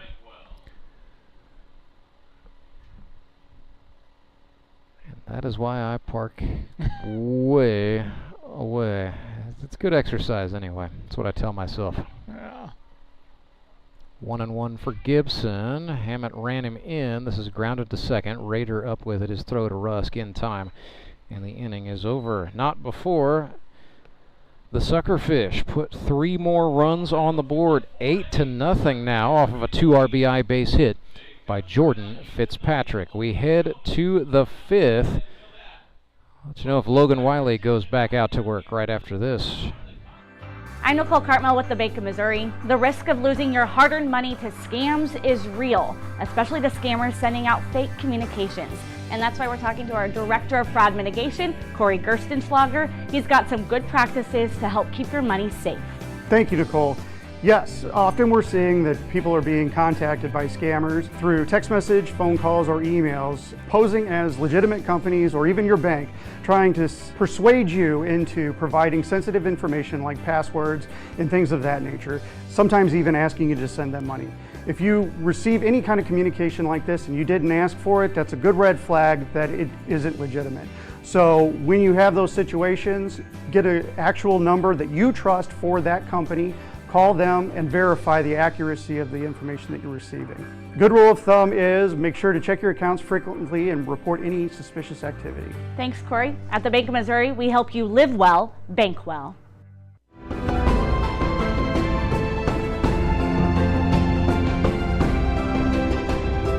So indeed, it is Logan Wiley back to the hill for the Nixa Suckers. This 5th inning will be his final frame of eligibility because of the GRBL's rules restricting pitchers. So it'll be Logan Wiley for 1 more inning for the Suckers, and then they will have to make a Henry's Towing pitching change.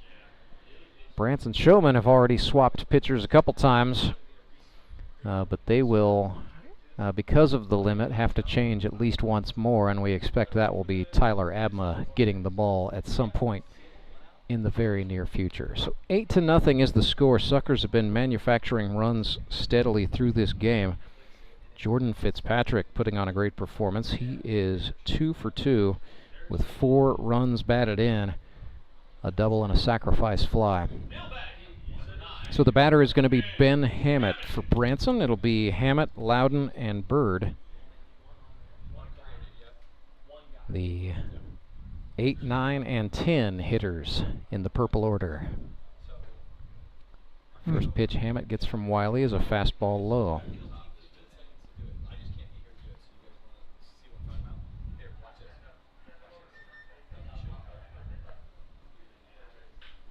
Hammett got a hold of that. Out into left field it goes. And that is going to be hauled in out there by not Alan Butterfield. That is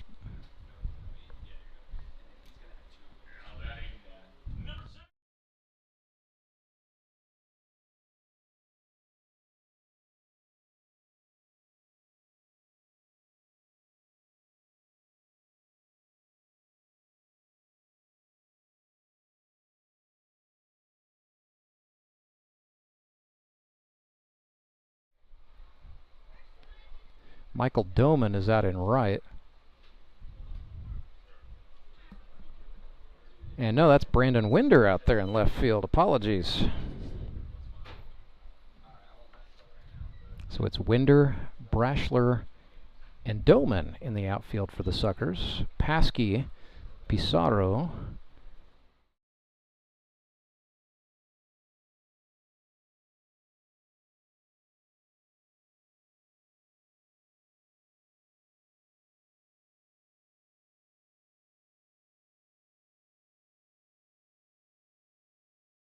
catcher hitting in the 10 spot today.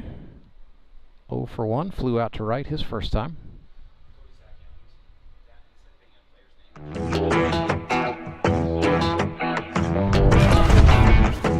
it goes, especially in these August games in the grip and rip. The 4th, 5th, 6th innings, that's typically when you see the substitutions start happening, but GRBL does have re-entry rules, so starters can come back into the game provided they enter same spot in the batting order at least. Also makes defensive platooning happen sometimes, which is great for the guys, frustrating for the guys up here in having to score the game. Yeah, well, just glancing over and seeing you with your binoculars trying to figure out who's out in left field. Well, I feel for you. It just also hurts, you know, some of these guys are rookies and I've not memorized all the shoes yet. That's a trick of the industry right there. Got to learn everybody's kicks because you can't always see the number.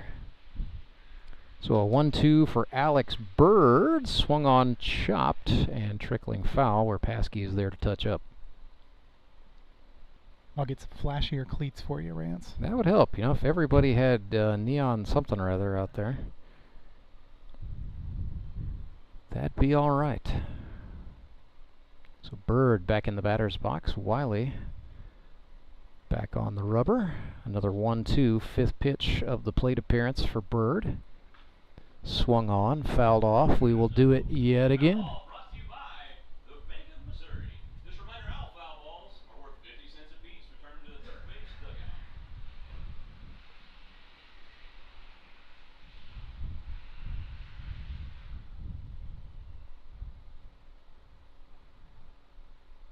Wiley threw a slider,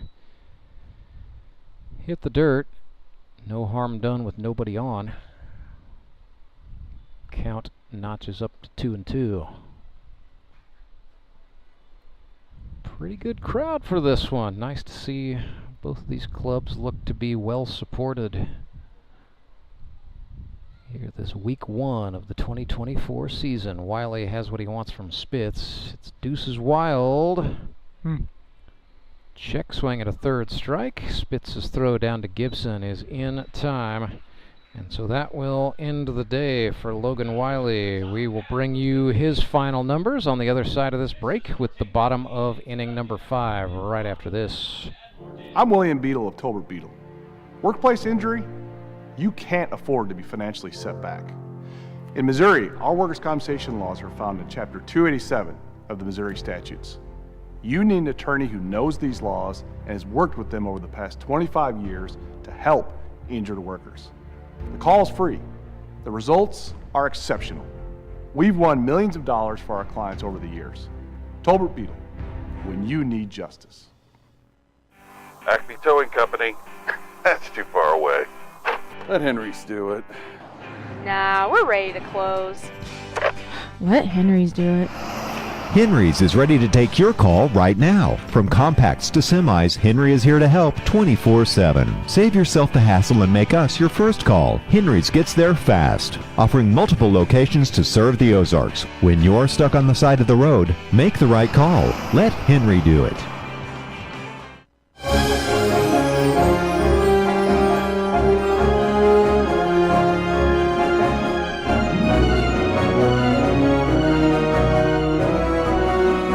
Little distracted there by a rainbow butterfly Spider-Man with the lightsabers during the 5th inning kids race, as one does, but I did run the final numbers on Logan Wiley for the Suckers.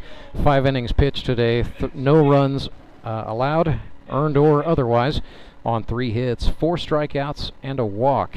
So pretty good day, pretty good statement made by Nixa Suckers franchise player Logan Wiley here on day 1. It is a Henry's Towing pitching change for the Branson Showmen. They call on their franchise player, Tyler Abma. And because of the way the rules shake out here, as he comes on in the 5th, Tyler Abma can, as his music suggests, in fact, go the distance. He could pitch out the remainder of this game for Branson if called upon to do so. Looked pretty good in the preseason jamboree, did Tyler Abma. Faced 12 batters, struck out 6 of them. And Abma was the 2023 Pitcher of the Year here in the GRBL. 32 innings, he allowed 8 earned runs on 24 hits, struck out 49, walked just 8, and had a 2.25 ERA. On October 1st, 2023, he threw the equivalent of a GRBL perfect game, retiring 15 batters in a row. What team did he do that against? It was against the Nixa Suckers. So yeah. Courtney Spitz remembers that one all too well. Abma also, back in August of last year, had 5 no-hit innings that also came against the Nixa Suckers. So he has historically had this club's number pretty good. Yeah, we will see some nightmares. We will see if the 2024 iteration of the Fish can do some things a little bit differently, perhaps. Brandon Winder is the batter for Nixa. He stands in the right-handed batter's box with a big open stance. Tyler Abma's first offering to Winder is swung on and sent to the shortstop. McFarland up with it, throw across to Rusk in plenty of time. Tell you what, when your first baseman goes about 6'7", it really takes the pressure off of the infielder, am I right? A little bit of a bigger target over there, for sure.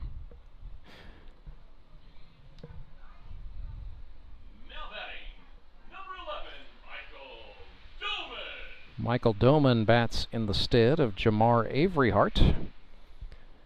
Doman originally from the Cincinnati metro area. Now lives and works here in Springfield, Missouri. Threatened to lay down a bunt. Abma missed everybody. The catcher, the umpire, and the screen that ricocheted right off the wall.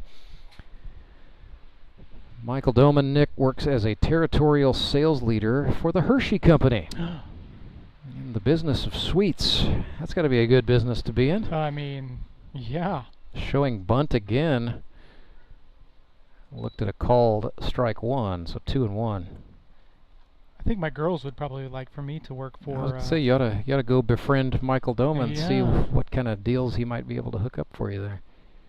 They have been particularly fond of the Willy Wonka movies over the last year. Both the original and the new. Both of them. Mm-hmm.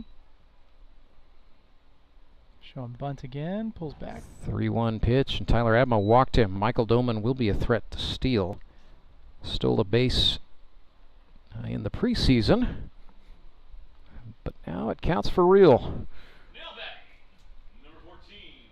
Seth Burns back in, 0 for 2 today.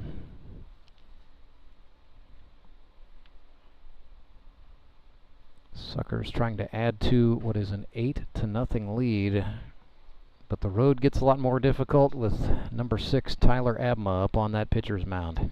Yeah, we're really just seeing the tale of two stories here in terms of a team that started with their best and a team that's choosing to end with their best. And you feel pretty good about an 8-run lead, though, that you've built up.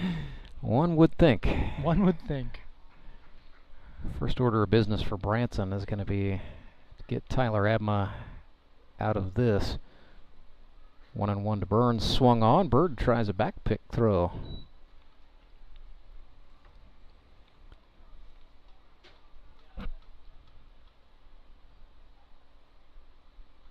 Take a look around here. Showman have moved Justin Parker to third base. Chandler Maples is now the right fielder. Still Carter in center, still Karlson in left. McFarland is the shortstop, Rader is at second base, and T. Rusk anchoring things over there at first. Michael Doman does take off, and then Seth Burns, he just stuck it in the net. Stuck it up there.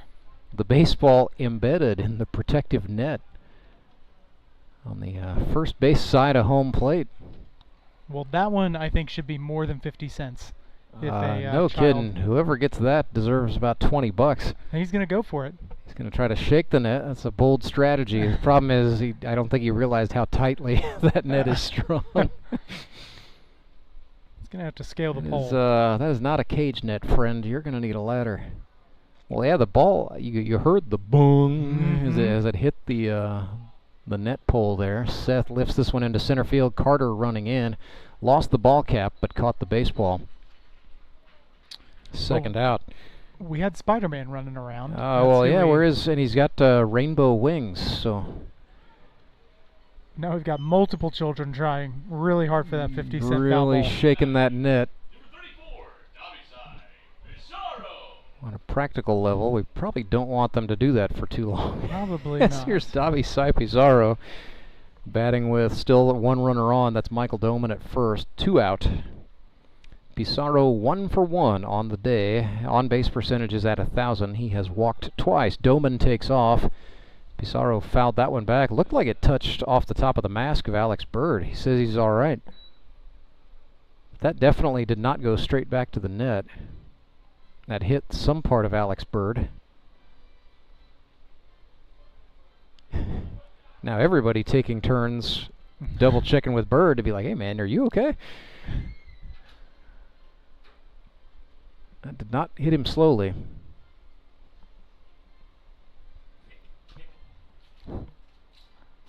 So Pizarro back in. Waiting for the pitch from Tyler Abma. He comes set. From the midsection, no sir. Check throw.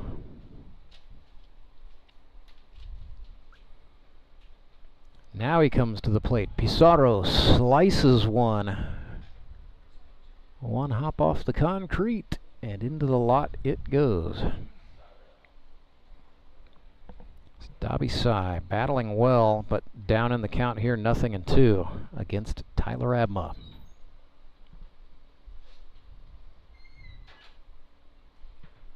Off speed, got through. Alex Bird frustrated with himself there. But Michael Doman advances on the play.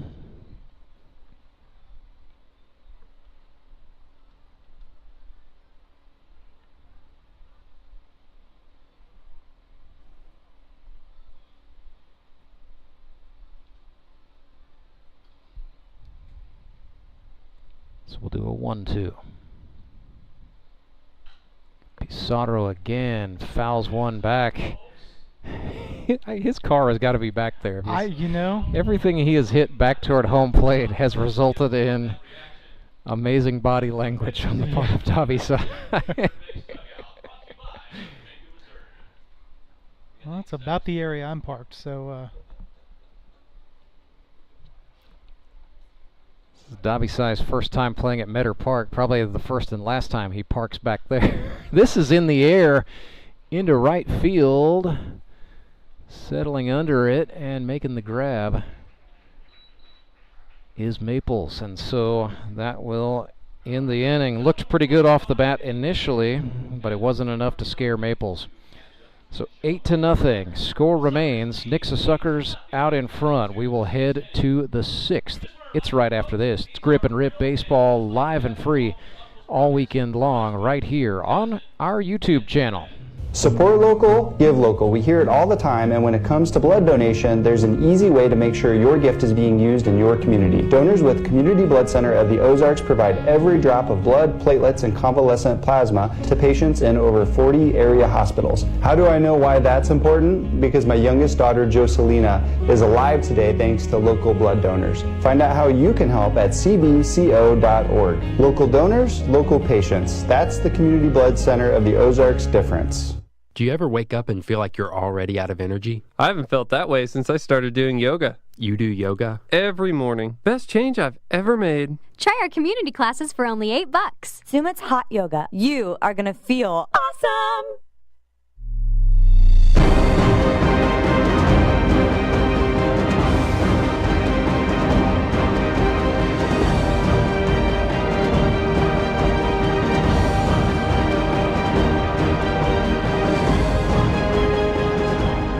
Logan Wiley hit the limit, so the Suckers have to make a Henry's towing pitching change. They will call on a newcomer. Right-hander wears number 4 out of Harrisonville, Missouri, where he played at Harrisonville High School. This is Mason Davis. Got a funky sidearm delivery, so that's going to be a change of pace for the Showman. After getting a look at Logan Wiley, who throws much more classically. Mason Davis, sponsored by DSG Hotsy Pressure Washing Equipment.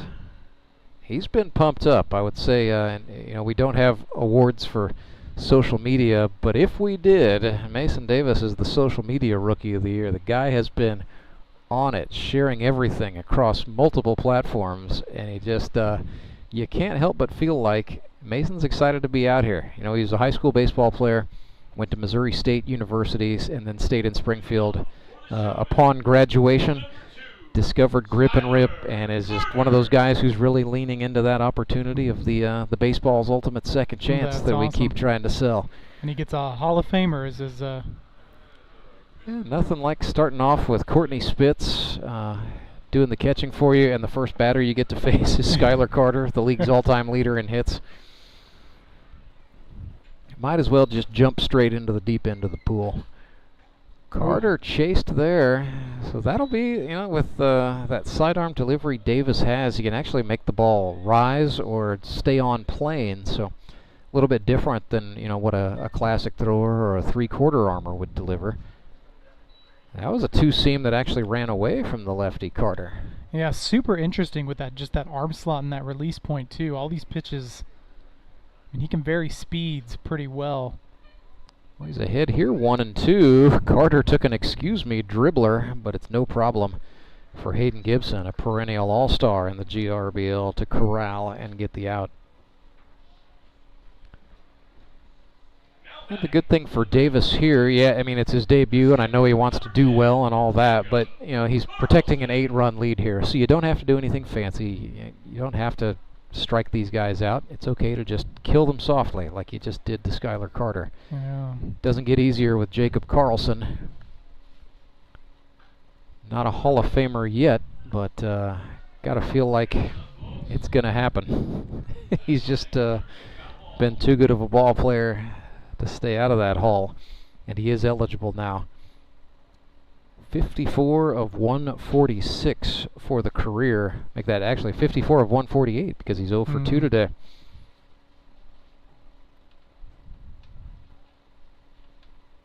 Oh, that hit him. Won't help the hit total, but it's good for the OBP. Well, you know, you could really go either way in terms of having the 8-0 lead and thinking that that's going to give you reason to sort of calm down and just be a free and easy thrower, but oftentimes it can have the opposite effect. I mean, you're still out there. It's your first shot at pitching in the league. You want to impress. And you want to earn some innings. That's it. You just press a little bit too hard. So it'll be interesting to see how the rest of the inning plays out here.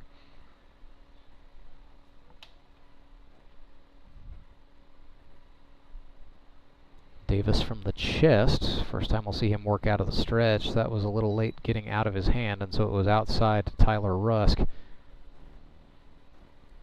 Sure, Davis saw Tyler Rusk hit one out of here off the machine in tryouts, and so he's being careful. Problem with the Showman is there's just so much power throughout this part of the lineup that if you're careful to one guy, just it's going to be another assassin coming up right after him. So at some point you've got to pitch to somebody. It's 1-1 to Tyler Rusk. Karlson takes off for second. It's a bouncer, and Courtney Spitz is going to just hang on.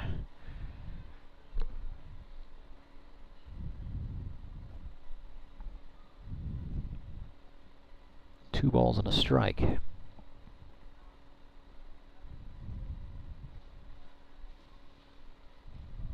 Davis looks back at the runner, now comes home. That's effective right there. He's got something going up and in to right-handers where they are swinging over the top. It almost just looks like a changeup, but it is, like I said, it comes from that same angle, that same arm slot, that same release point, so you're thinking fastball, and it just kind of floats. That's outside to Rusk. And I do think it has a little bit of rise to it. Full up. Let's see if he goes back inside toward the hands. It was over the plate. Rusk sends it into center field. Brashler, oh my gosh, the circus came to town, but he caught the ball and held on. And hit, I think, the heel of his hand, then his chest, then his throwing hand, and then I think it ended up in the glove after all of that. I think he was in an in-between point where he was coming in on the ball, and those balls hit right at you in center field are sometimes the hardest ones to read in terms of absolutely their carry. And so as he was coming in, he was trying to figure out if he was just going to be able to catch it traditionally or if he was going to have to sort of basket catch it. He went for the latter, and it kind of popped out on him, and he just, casually caught it with the bare hand on the ricochet. Justin Parker swings and misses at a pitch low and outside from Mason Davis. 2 outs. Runner on second is Karlson. Davis working from the first base side of the rubber. Parker chops this one. It will go foul. Third base side. Yeah, you talk about another guy with some home run power. This is what you're talking about in terms of masher after masher after masher. Most definitely JP. 38 RBIs in his career. 2 home runs over the 16-foot wall out at Ozark Mountain Sports Complex. He's one of those guys who was excited for Meador Park just because of the shorter distance to the wall. That's still a 14-foot. These are pretty tall too. Still a 14-foot fence out there. But a little less distance to carry. Yeah. I mean, still no such thing as, blooping one over the short fence or whatever. No. There's no Yankee Stadium shenanigans happening here. Home runs have to be earned. 0-2 to Parker. Make it 1-2. Davis wanted that one.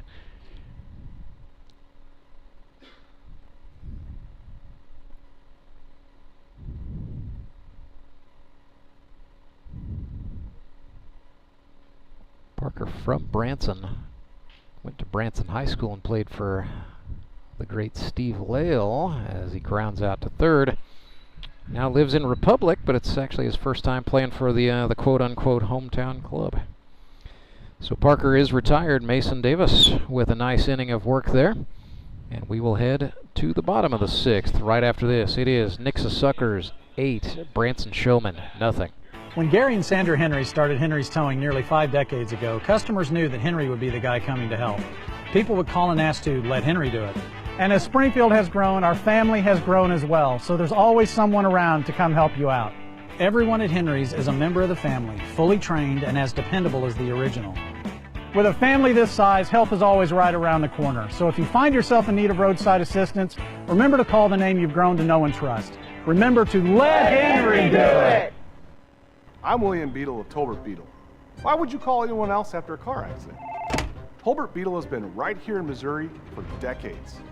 We know the local courts, and we know how to fight. You don't pay us a penny unless we win money for you. And we're not satisfied until we secure the largest settlement possible. With millions of dollars recovered, you know who to call. Tolbert Beetle, when you need justice.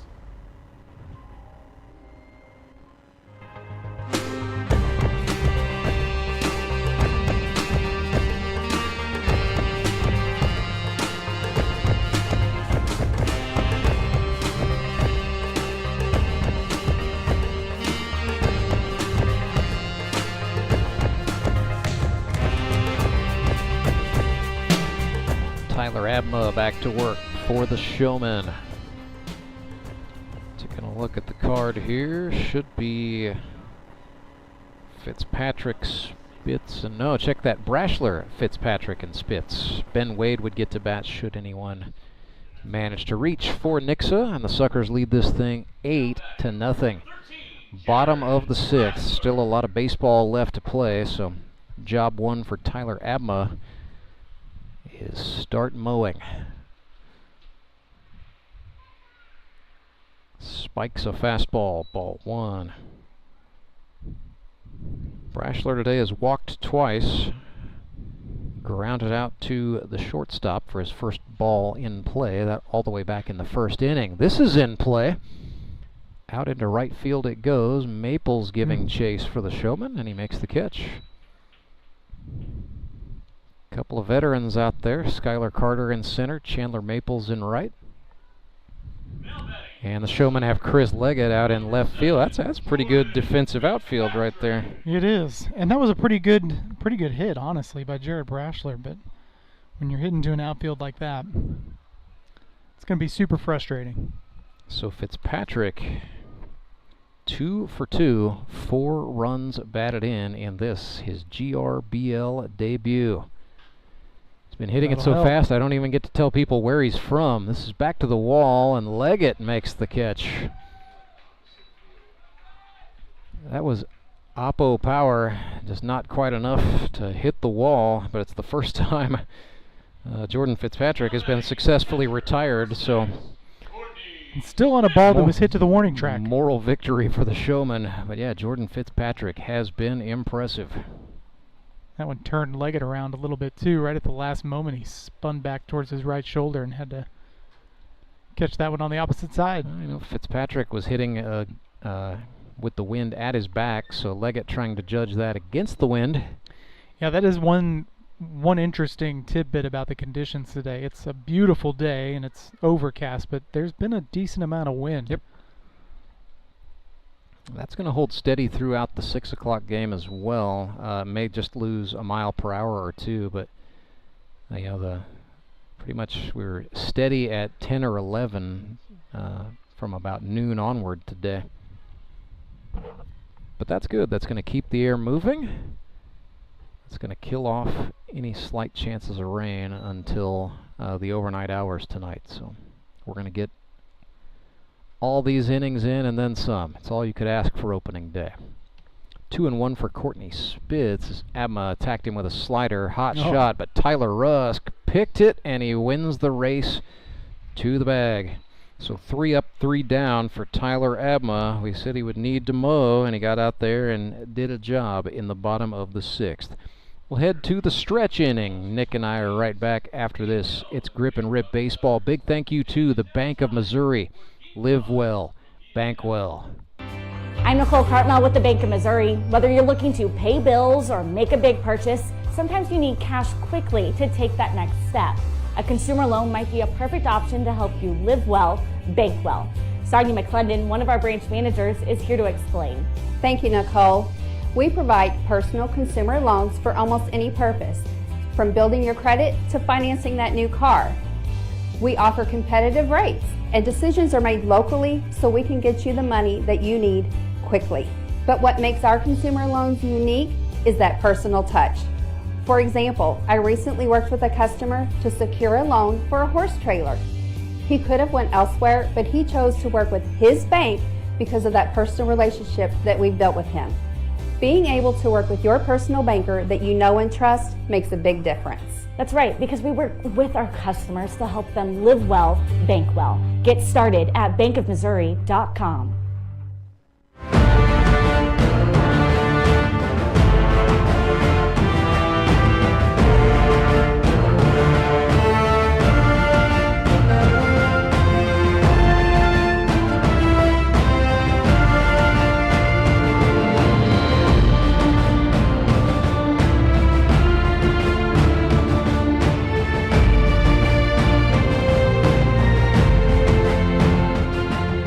Mason Davis back out there in the PF Flyers, and yes, have been got the binoculars out. Little intel conducted during the break. Those are baseball cleats. He's not out there in the vintage Benny the Jets, but I like that look. I like it, you know. Mason Davis, a man with some style. So here's Chandler Maples, just made a big catch there in the bottom of the 6th. Now he will get the chance to do a little damage for the Showman, batting in the stead of Toby Yorks here. So it should be Maples, then Abma, then McFarland, barring any substitutions for the Purple Gang this inning. First offering Maples sees he swung over the top of a Mason Davis breaking ball.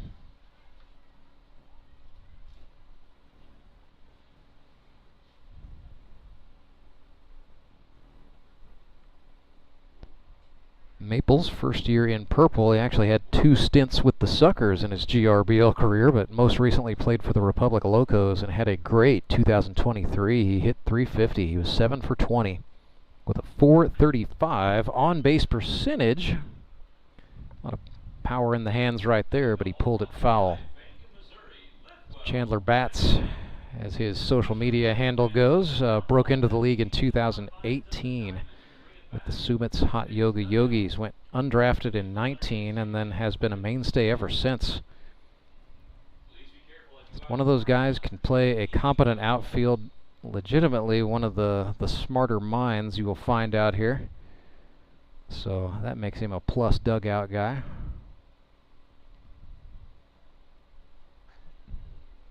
He studies up on this league a lot too.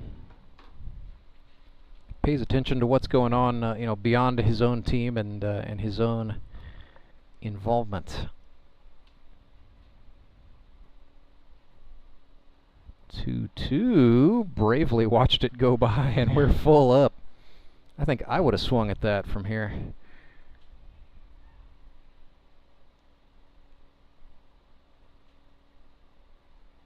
Davis with a payoff pitch, working in on the hands there. I think that's going to be a trend with Davis. Yeah, Chandler. good battle going on here. This is turning into a fight. Maples back in. He will do the 3-2 one more time. 7th pitch of the plate appearance for Maples. Davis from the chest. That was over the plate, but Maples got underneath it into shallow center. A catch and then a collision, and Fitzpatrick was able to hang on. And Jared Brashler had a yard sale, but credit Fitzpatrick catching the ball, running back. I think he caught the ball and he caught Jared Brashler's glove because he just tossed it back to Jared. It might have been I don't know what that was. Yeah, Fitzpatrick trying to laugh it off, but you can tell that didn't feel good. Nonetheless, it is a catch and an out. Jordan Fitzpatrick continues to have quite a debut. I just legitimately hope he's all right. Hope Brashler's okay too. He kind of got the worst of the collision. Tyler Abma underneath one, over to get it is Paskey. Oh, I think he heard the footsteps of some of his teammates. Pizarro ran over there, as did Winder. So it ends up being a no-harm foul ball. One of those oddities about baseball. Just seems something about those fly balls in foul territory.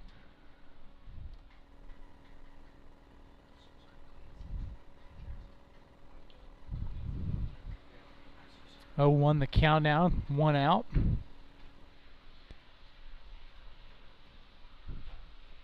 Davis attacks in on Tyler Abma. It's inside for a ball. You know, just been watching his motion this entire half inning, and I mean, he's just kind of got deception written all over him. I mean, even just the motion, he kind of rocks back, that high leg kick. I know you, Nick, have got to be scouting this a little bit for Suckers Mavericks in Week 3. That'll be a good little tussle at the end of August on baseball night in the Ozarks. So.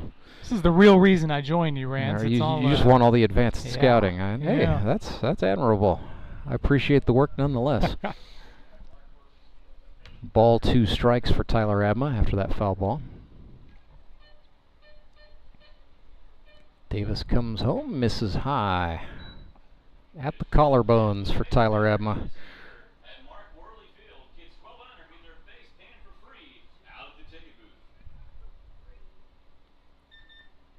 Deuces.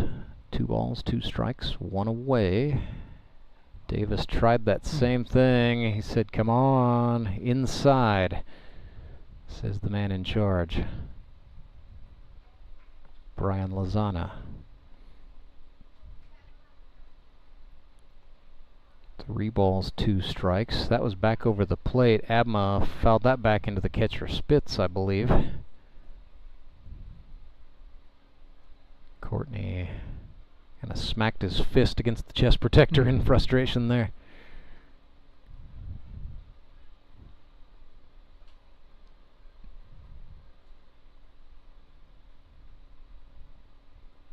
Davis comes set, 3-2. Abma reaches out. Oh gosh, he fouled that off his own face.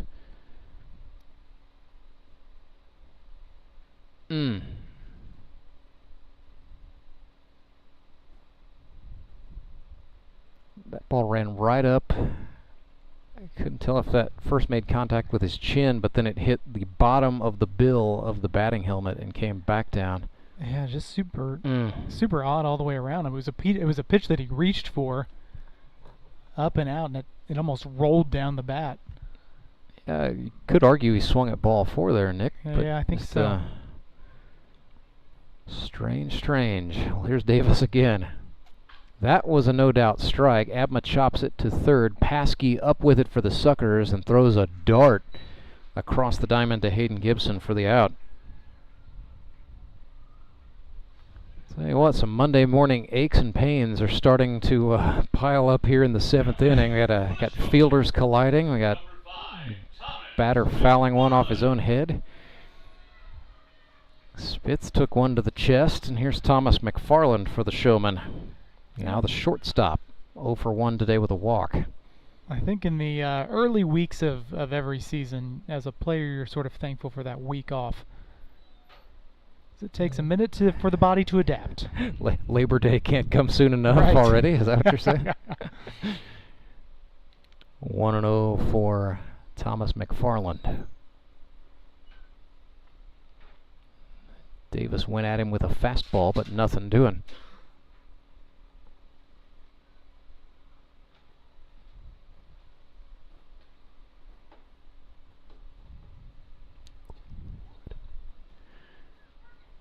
Called Steerike there.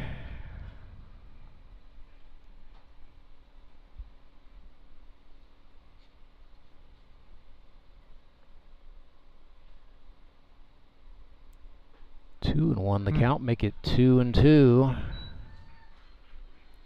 Davis really mixes up his locations. He's got the inside, the outside. If he's able to dial that in, he's really going to be something in this league. Deuces wild, 2 balls, 2 strikes, 2 away. Here's a grounder to the shortstop. Dabisai Pizarro fires across to Hayden Gibson in time. So 3 up, 3 down for Mason Davis with a little bit of help from his friends on the infield. And the score remains Nixa Suckers 8, Branson Showmen nothing. It is the Summits Hot Yoga 7th inning stretch. And while we're at it, we'll say a big thank you to our friends at Henry's Towing. When you're stuck on the side of the road, remember to let Henry do it. Namaste. When Gary and Sandra Henry started Henry's Towing nearly 5 decades ago, customers knew that Henry would be the guy coming to help. People would call and ask to let Henry do it. And as Springfield has grown, our family has grown as well, so there's always someone around to come help you out. Everyone at Henry's is a member of the family, fully trained and as dependable as the original. With a family this size, help is always right around the corner. So if you find yourself in need of roadside assistance, remember to call the name you've grown to know and trust. Remember to let Henry do it! Do you ever wake up and feel like you're already out of energy? I haven't felt that way since I started doing yoga. You do yoga? Every morning. Best change I've ever made. Try our community classes for only $8. Sumit's hot yoga. You are going to feel awesome!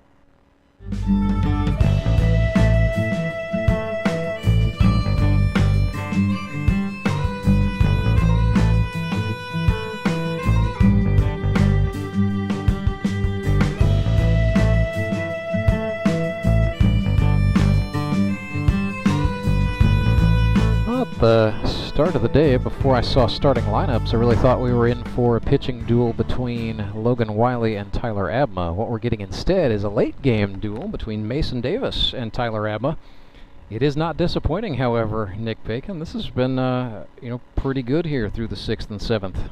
Yeah, it's been great, and it's been interesting to see. I mean, we even talked about it sort of as this game kicked off, how Courtney Spitz and the Nixa Suckers would function in terms of strategy with their pitching, and so far so good on both sides of the ball. 8-0 they lead it, and they come to bat here in the bottom of the 7th. Ethan Paskey is the batter, making the first plate appearance of his GRBL career. He's a rookie from Springfield, Missouri. Had a moment at Missouri Southern State University out of Glendale High School. He was the Ozark Conference Pitcher of the Year, matter of fact, as a senior at Glendale. So went to Missouri Southern for a moment, then decided to transfer back home, went to Missouri State, concentrated on academics, walked out with a degree in business management. But Ethan Paskey is one of those guys who has sort of come on the scene and looked pretty good throughout workouts, tryouts, and the preseason jamboree, but now it's for real. We'll see what he can do. Say this for Paskey. The college career also got derailed a little bit by the global pandemic. All the playing time he saw at Missouri Southern was in 2020. So could have been, certainly more than baseball likely weighed into his decision to leave Joplin and come back home to go to school.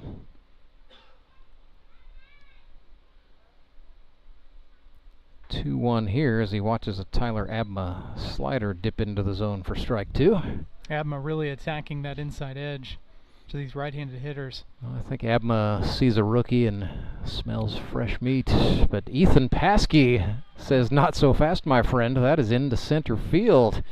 Pretty as you please, a base hit. So Ethan Paskey now 1 for 1 lifetime. Just a beautiful line drive. Right up the middle. So he is on for Hayden Gibson, Suckers' first baseman. 0 for 3 today, but does have a run batted in.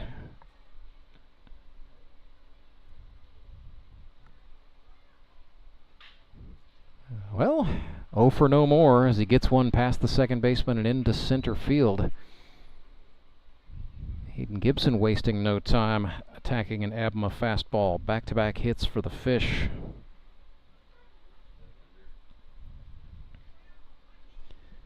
Batter will be Brandon Winder. So he is brand new. Went to Farmington High School in Farmington, Missouri. Over there in the Lead Belt, went to Mineral Area College. After JUCO, ended up settling in Springfield. Part of the Cintas pipeline of players we're seeing. Well, Kyle Carpenter hit the recruiting trail pretty hard at his place of work this past offseason, and it's been paying off. You can find talent anywhere. Apparently the uniform business is where old ball players go. As Winder looked at a strike there. It is 1-1.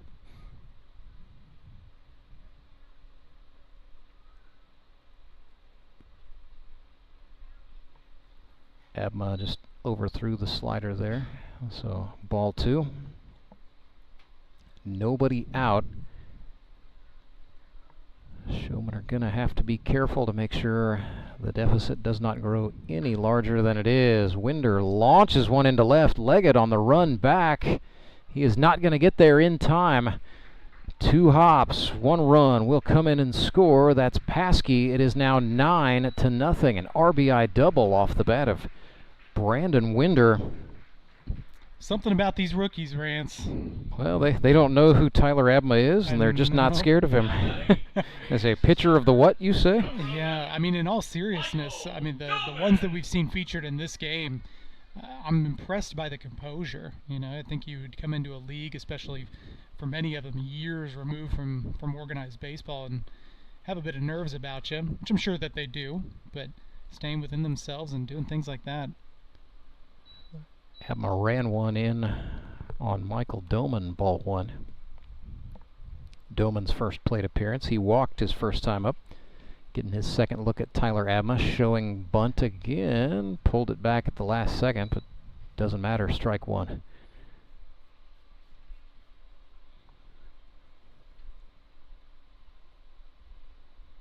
Michael Doman, another one of those guys who never really gets still in the batter's box until the pitcher is almost at the point of delivery. He's down 1-2.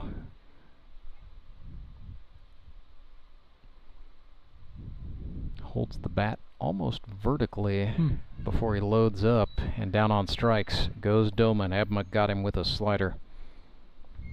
That's a big strikeout there for Tyler Abma after giving up 3 consecutive hits. Brings Seth Burns to the dish with 1 down. Fastball, no. That is ball 1.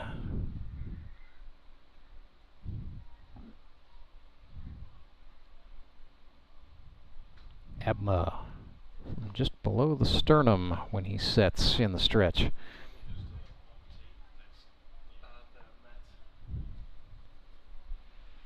One on one now with 1 away.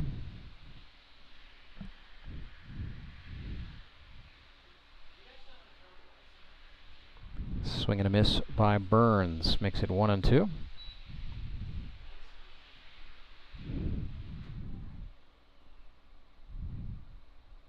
Coming up tonight at 6, it is the Republic Locos and the Springfield Metropolitans. It will be baseball night in the Ozarks, our primetime feature game.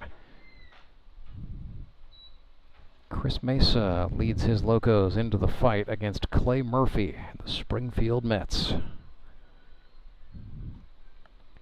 It's 2-2 for Seth Burns.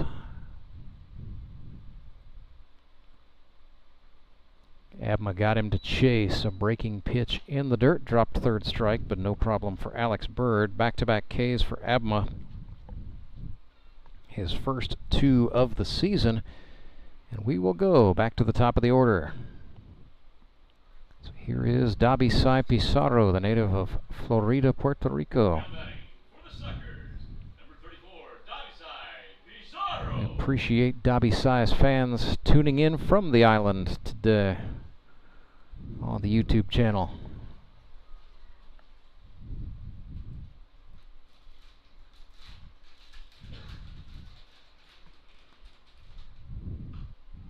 That is fouled straight back. Something about Pizarro. He is fouling a lot of balls in the direction of the press box today. Yeah. Need to open up these windows. No, sir. We need more windows. That's my vote. Let's double check the glass, please.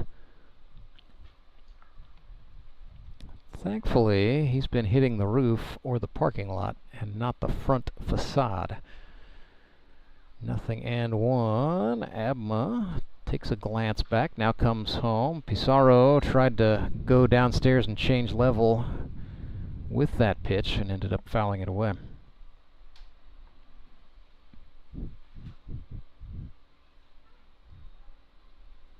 It's 0-2 to Pizarro.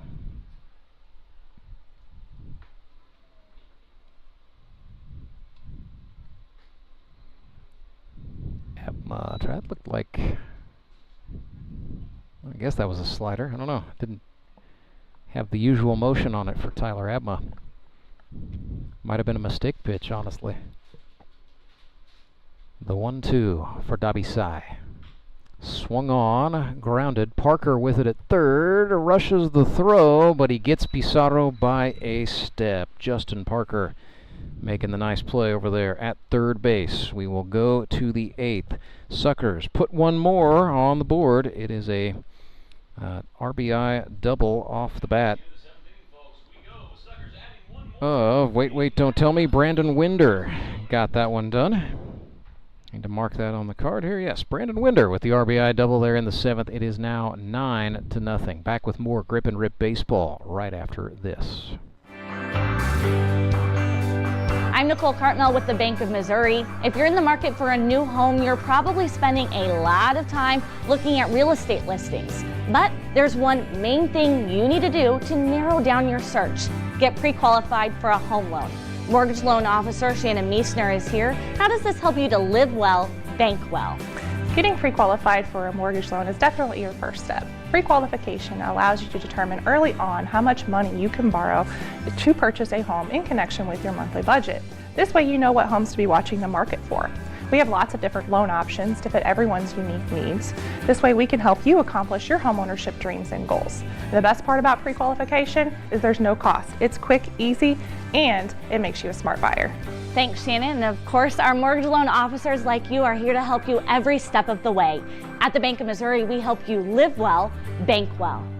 The Bank of Missouri is an equal housing lender.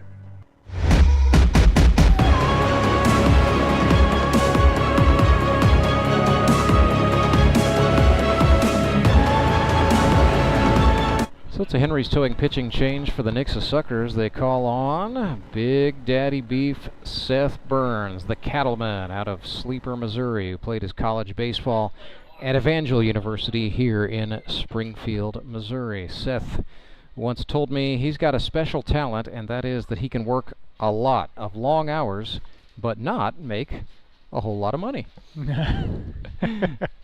Two-seam fastball, changeup, and a breaking ball, all part of the arsenal for Seth Burns. 32 years old, now a old hand here in the GRBL. But he can be a steady innings eater, and that's what the Nixa Suckers will look for out of him. This is actually his second stint with Nixa. Was with the team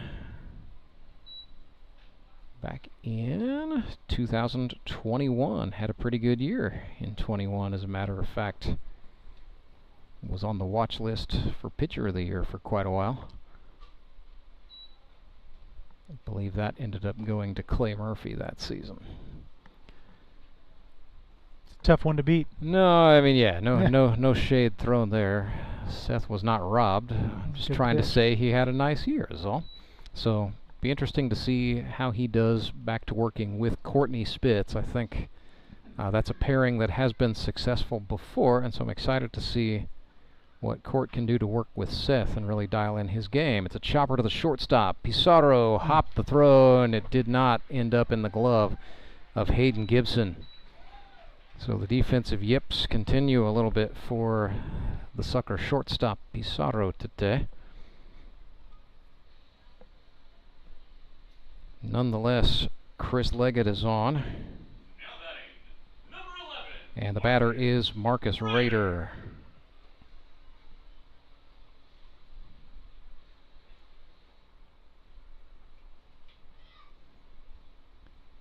So Rader has played second base today. This is his debut for the Showman, and this is his first plate appearance. Said one of those guys who very likely had a pretty long layoff from baseball, but looks the part anyway, passes the eye test. He's a one batting glove guy.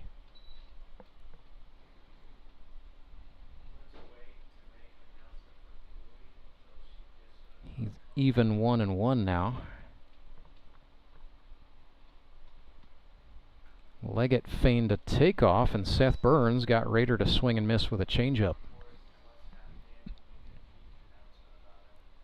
So 1 ball and 2 strikes for the native of Kabul. Bouncer low, Raider does not chase. Counts back even.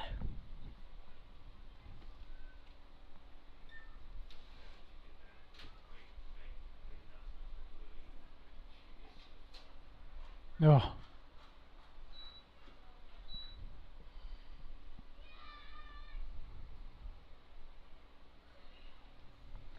Down on strikes goes Raider at the hands of Seth Burns. Another pinch hitter coming in for the Showman. This is Josh Wilbanks. Josh now, one of those guys with, well, I mean, literal veteran status from the United States Marine Corps, where he did a couple of combat tours in Iraq, but veteran status as a baseball player now in the GRBL. He's been in the league since 2020. Got his first championship a season ago as a member of the Springfield Metropolitans. This is his 3rd season in total with the Branson Showmen, but 2nd stint he was with the club in 2021 and 2022.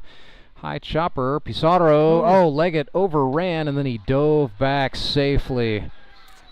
What that ended up doing was just create an immense distraction for the shortstop, Dabisai Pizarro, and Chris Leggett got back just in time for the liking of the field umpire, Edward Browning. To his credit, he was right on top of it and had a great vantage point. It's going to be one of those ones where Chris Leggett says it was planned all along. It was totally not, though. So back to the top of the order go the Showman. This is Skylar Carter. Put a pretty good stick to that in the air left field. Winder back to get it, and he makes the catch. Then slipped, and that will allow Leggett to tag up. It'll also allow Wilbanks to tag and go diving headlong into second base. Just another one of those balls that got up in the air and carried. So in terms of path to the ball, he kind of just backpedaled his whole way and tripped there at the last second. You could tell Winder thought backpedal, backpedal, backpedal. Oh no, oh no, oh no. Yeah. and he just got it with the outstretched glove. Here is Jacob Karlson. Uncharacteristically 0 for 2 today. 2 grounders to the third baseman, and he got hit by a pitch last time up. Well, we're starting to get a little bit late in this one, so I think this is a good opportunity for Branson. Got 2 ducks on the pond. Need to start chipping away here. Most definitely a now or never, especially with 2 outs. So Karlson's got to make it happen for his own club here. Off-speed pitch is chopped to third. That's been the story of the game for Karlson. Paskey handled it over to Gibson very nicely to get the 3rd out. So a little bit of a jam for Seth Burns, but he comes out of it unscathed. So we head to the bottom of the 8th. Take this opportunity to tell you about Chris Leggett's sponsor. That's Handyman Rental. Whether you're a contractor, homeowner, or a do-it-yourselfer, Handyman Rentals has a lineup of equipment and tools that are sure to help you hit a home run for your next project. Located in Nixa, serving all of southwest Missouri, Handyman Rentals has a well-coached and knowledgeable staff offering top brands and reliable equipment at competitive rates. Call 417-725-8665 or check them out online at handymanrentalsonline.com. I'm William Beadle of Tolbert Beadle. Why would you call anyone else after a car accident? Tolbert Beadle has been right here in Missouri for decades. We know the local courts, and we know how to fight. You don't pay us a penny unless we win money for you. And we're not satisfied until we secure the largest settlement possible. With millions of dollars recovered, you know who to call. Tolbert Beadle, when you need justice.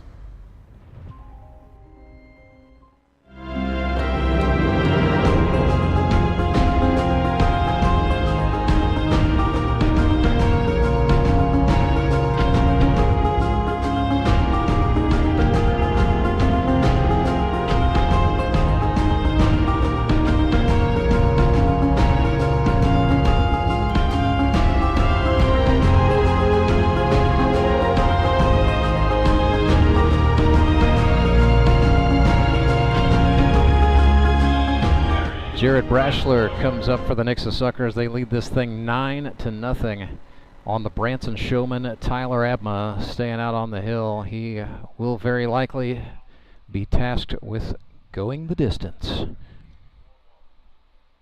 Brashler swung and missed in a big way at a Tyler Abma change. 0-1.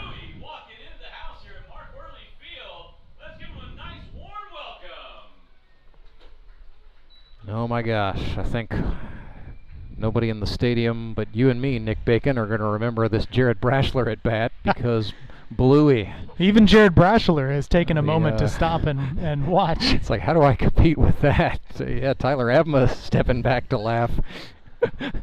Bluey. Australia and the world's favorite blue healer has completely derailed the proceedings here at Meador Park.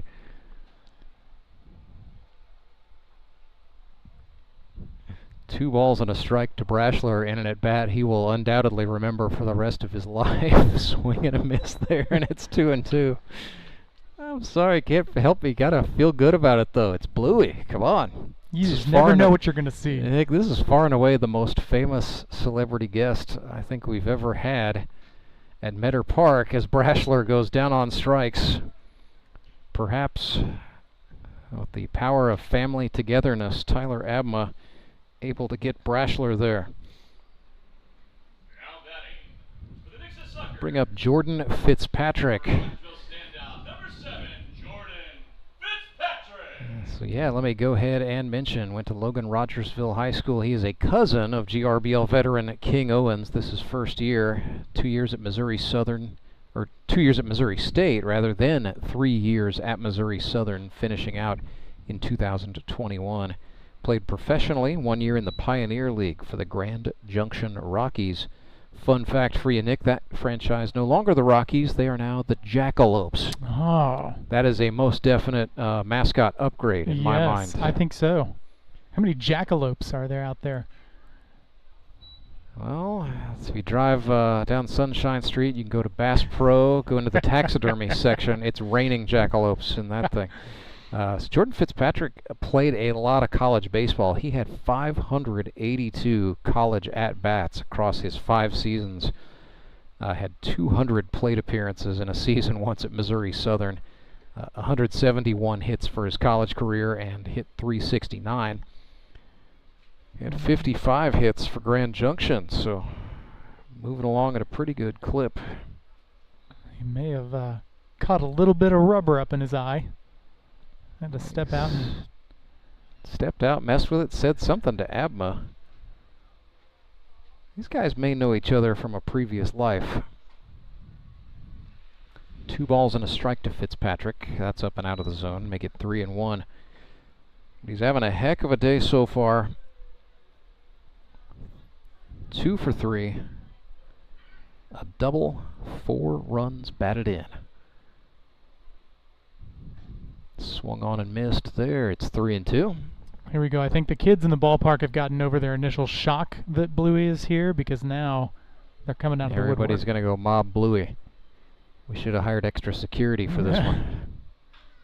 Fitzpatrick lifts this one, and that's going to get down for a base hit. His 3rd of the ball game is a beaut going the opposite way into left center field. And a big day for Fitzpatrick and the Suckers just continues. They now lead at 9-0. Looking to extend their lead as here comes the catcher Courtney Spitz. Spitz today is 2 for 4 with a pair of singles and a strikeout. That was all the way back in the first inning, so he's been making contact ever since.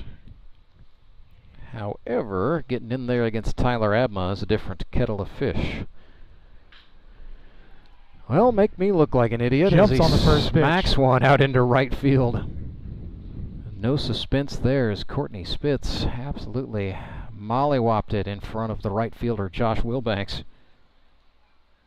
Boy, this Nixa Suckers team really looking more and more dangerous with each inning that passes. You know, going into this thing, just based on the roster construction, I thought, man, this Showman team is going to be a group that can pound the ball, and I think they will be. Sure. I think they're running into some week 1 Just unsteadiness here. But, Suckers have been, for the most part, putting the wood to the ball up and down the lineup today. They have, with some really solid hitting, too. I mean, nothing that's necessarily blown you away in terms of power, but they're just finding holes. They're hitting line drives. Exactly what you want to do. And they're getting some pitching to boot. No doubt. Ethan Paskey slices this one foul. You've also just got a situation where it seems like everybody's contributing in this game on the Nixa side. Gonna be hard to pick a performer of the game, that's for sure.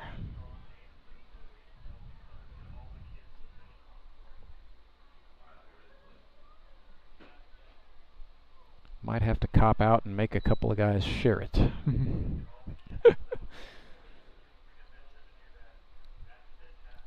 Go to the, I really like what the NHL does. Each game has 3 stars. There you go. You can pick. Might have to adopt that executive decision getting made on the fly here. Abma sends a breaking ball at the knees of Ethan Paskey. Was low, so it's 2-2.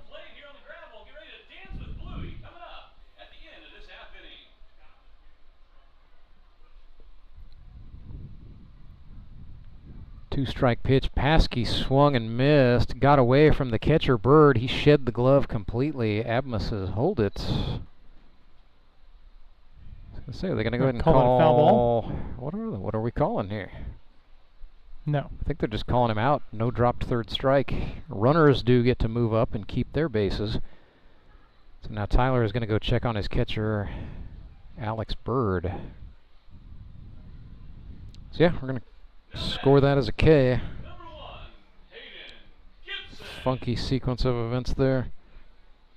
So here's Gibson with 2 men in scoring position. 2 batters retired. Hayden today 1 for 4.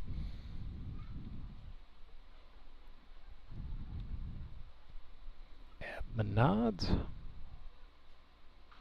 Breaking ball swung on. Trickled foul.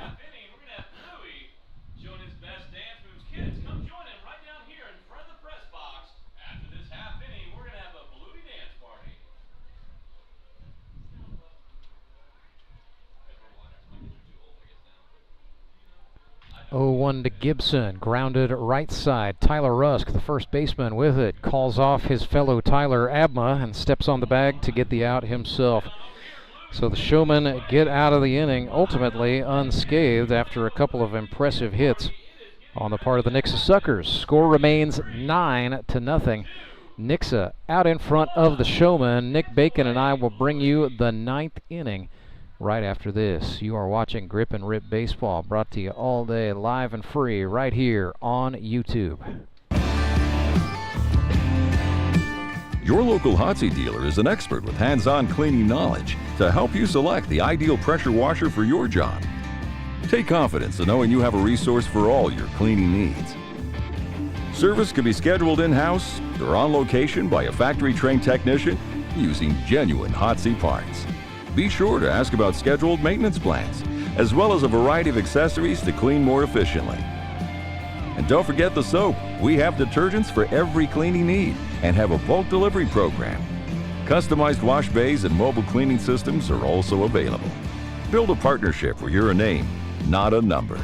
Contact your local Hotsy dealer to see why nothing cleans like a Hotsy.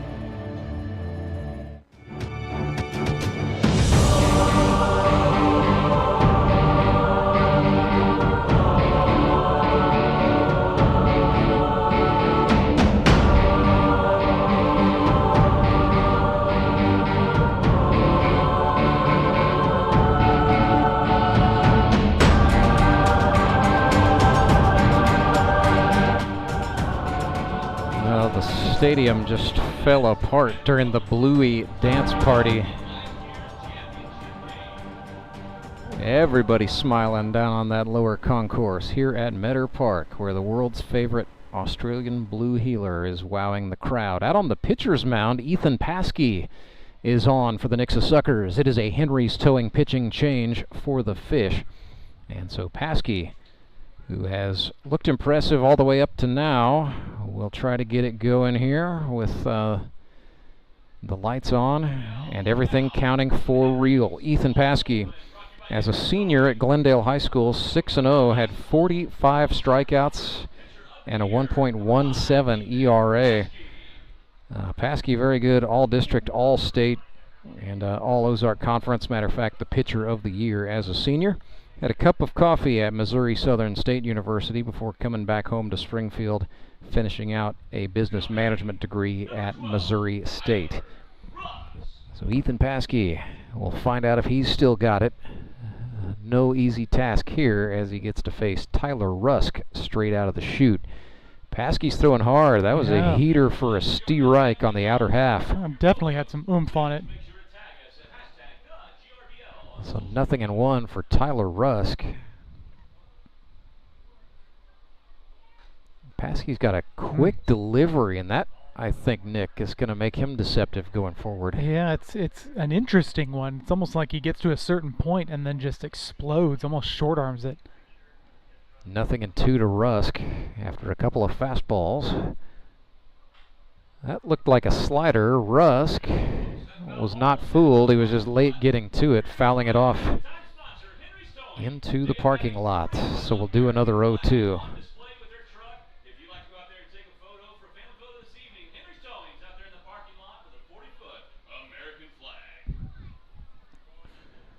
Tyler Rusk, 12 hits as a rookie with the Mets a season ago, looking for his first one of 2024. This is pretty well hit in the air, left field. Back it goes. It is caught at the track. Brandon Winder hauls in what was ultimately a very loud out off that pencil bat of Tyler Rusk. Yeah, another ball that just got a little too much lift. So here's Justin Parker. Walking up to a little 7 Mary 3. Justin's kids are not watching this at bat. They're watching Bluey.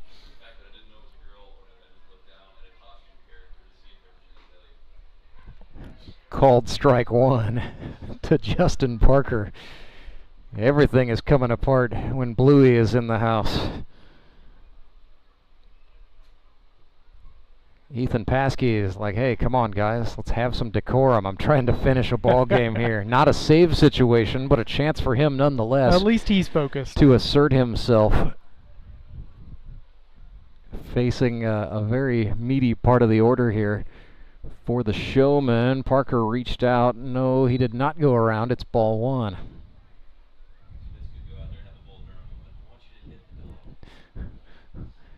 Were they trying? Oh, he was trying to say that was a dropped third strike and that Parker went around. I was like, why did he just throw it to first?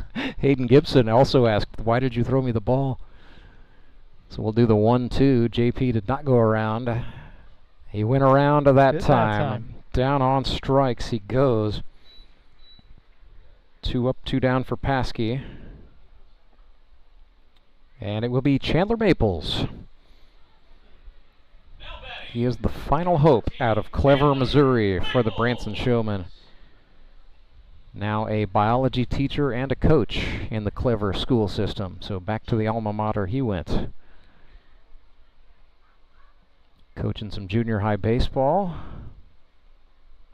Coaching a little football as well.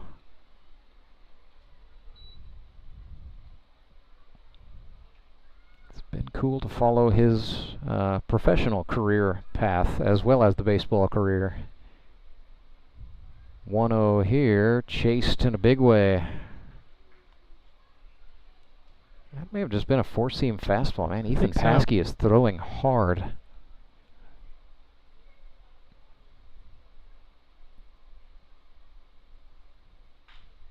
Maples sliced it the other way, but Hayden Gibson was there, took 2 steps and hung on, and that is the ball game. The Nixa Suckers win 9-0.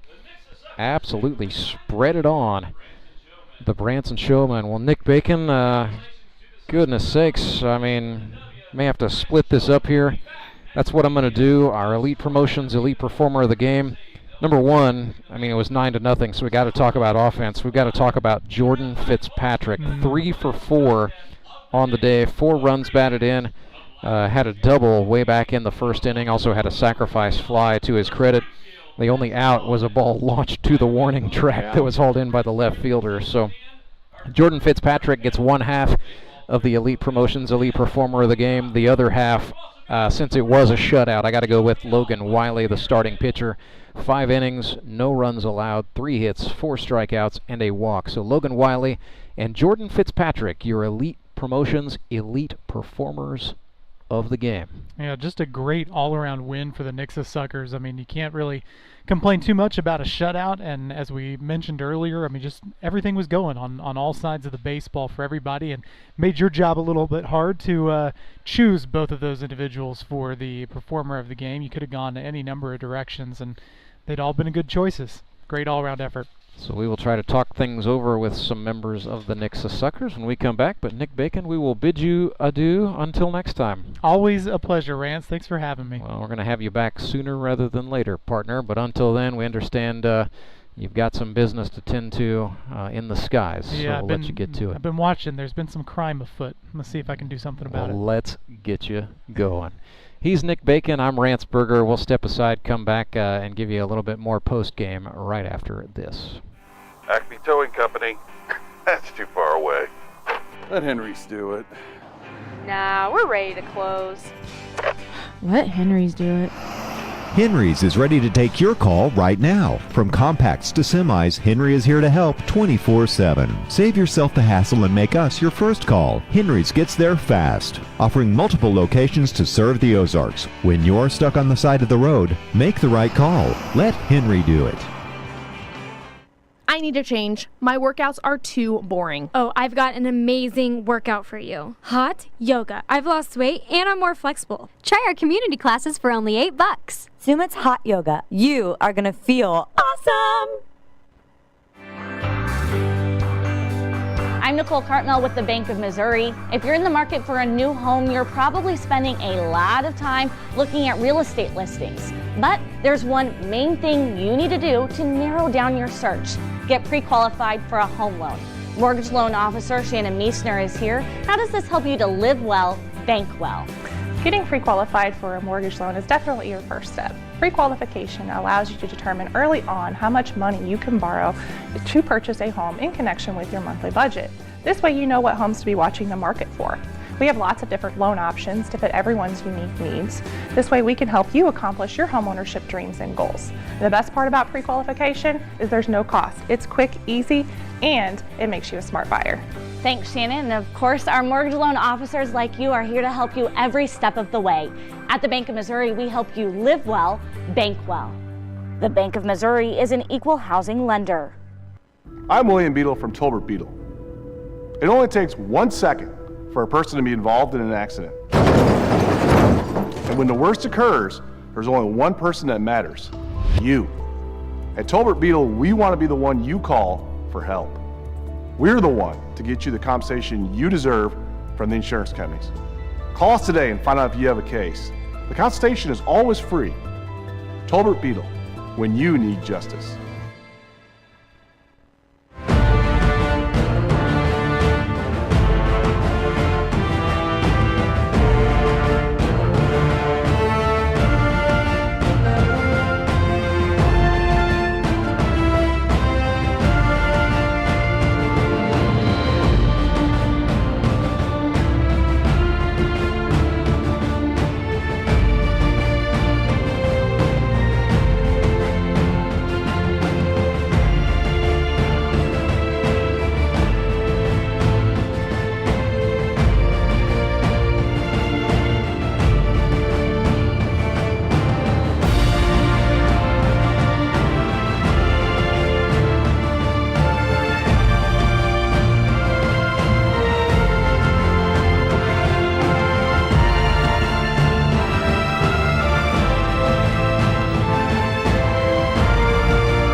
When Gary and Sandra Henry started Henry's Towing nearly 5 decades ago, customers knew that Henry would be the guy coming to help. People would call and ask to let Henry do it. And as Springfield has grown, our family has grown as well, so there's always someone around to come help you out. Everyone at Henry's is a member of the family, fully trained and as dependable as the original. With a family this size, help is always right around the corner. So if you find yourself in need of roadside assistance, remember to call the name you've grown to know and trust. Remember to let Henry do it! Do you ever wake up and feel like you're already...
Rance back with you live at Meador Park, where the Nixa Suckers are winners in GRBL Week 1 in grand fashion, 9-0. They shut out the Branson Showmen and improved to 1-0. Pleased to be joined by our two Elite Promotions elite performers of the game from the Suckers. On the offensive side of the baseball, we got Jordan Fitzpatrick, and for defense, we got Logan Wiley. So, Logan, we'll start with you since you were the starting pitcher today. 5 innings, no runs, 3 hits, 4 strikeouts, and a walk. Safe to say everything's feeling pretty good for you, hamstring included, right? Oh yeah, I felt good. That was a little scary last year, you know, trying to run to first, but I think I'll focus on pitching. So. Well, I think that's a good focus. And you know, how have things changed for you a little bit? I mean, I feel like with the makeup of this roster, and with what Courtney Spitz has built, you're really going to be called upon to be, you know, the starter and the 5-inning guy each time. Mm-hmm. I mean, yeah, that's kind of what I'm used to and kind of what I like doing, getting out there and getting ahead, throwing strikes early, mixing it up and getting those fast outs and going deep in the game. Well, you know, coming into this thing, you know, we hyped up this Branson lineup as a group that was really full of good, strong, punchy baseball bats, but I felt like it certainly didn't show today. You made a lot of guys miss. Yeah, I mean, definitely I would say that they've got a solid lineup and some guys that can really hit the ball, and I just went out there trying to, you know, mix it up, mix those speeds, make that ball move and get him chasing a little bit, and I think I got him swinging and then started making those balls where they were starting to chase a little bit. Let's bring in one of the guys who flashed the glove a little bit behind you today, among other things. Well, Jordan Fitzpatrick, all you did today was go 3 for 4 with a double, a sacrifice fly, 4 runs batted in, and the one out you made was a ball that a fielder caught at the warning track. So all in all, as far as debuts go, that's not bad. Yeah, I felt good. Kind of surprised. I haven't been as consistent as I'd like to be, getting some swings in, but it was all right. Felt good today. So just try and carry that on. You know, usually when new guys come out here, that's what we notice is, you know, timing is disrupted, or they're often just, you know, the bat's a little bit a split second slow. But I don't feel like we got that vibe from you at all today. Yeah, I mean, my bat, I told one of our guys that today, my bat's gotten me everywhere I've ever been, so if there's one thing I've somewhat been consistent about over the years, it's that, so I'm glad it showed today. We saw the defense, you know, Spitz was moving players around a little bit. Where do you like to play? You know, where is home in the field for you? You know, I've played all over the place. In high school, I was a shortstop, but early on in high school, I was kind of a utility guy. Mm-hmm. And then college and pro ball, I was mainly a corner outfielder. But, you know, I came back to this, I wanted to play infield, and Spitz had me in the lineup at third. And me and Ben were like, hey, I feel more comfortable here. And he was like, hey, I feel more comfortable in the corners. And I was like, let's switch. So I ended up at second. The old switcheroo there. Yeah, that I thought maybe Courtney had just written it down incorrectly, but then yeah, we kind of figured it out up here. An executive decision was made on the fly down there. So you know, I got to ask, you know, since you know you played in the Pioneer, and then clearly you were seeing pitching pretty well. You know, what's different about the GRBL? Is it just, you know, less velocity, more movement at this level? Yeah, velocity's just, I mean, you're not going to get to any level of pro ball, high or low, without throwing hard. Yeah. So that's mainly the only thing. I mean, you know, it's not 90 plus every day, which, you know, these dudes, most of them did at one point. I know Logan did. So. Yeah. You know, yeah, it's still a little bit of an adjustment, but it's not. I mean, it's still good ball, good punchy ball. I liked it.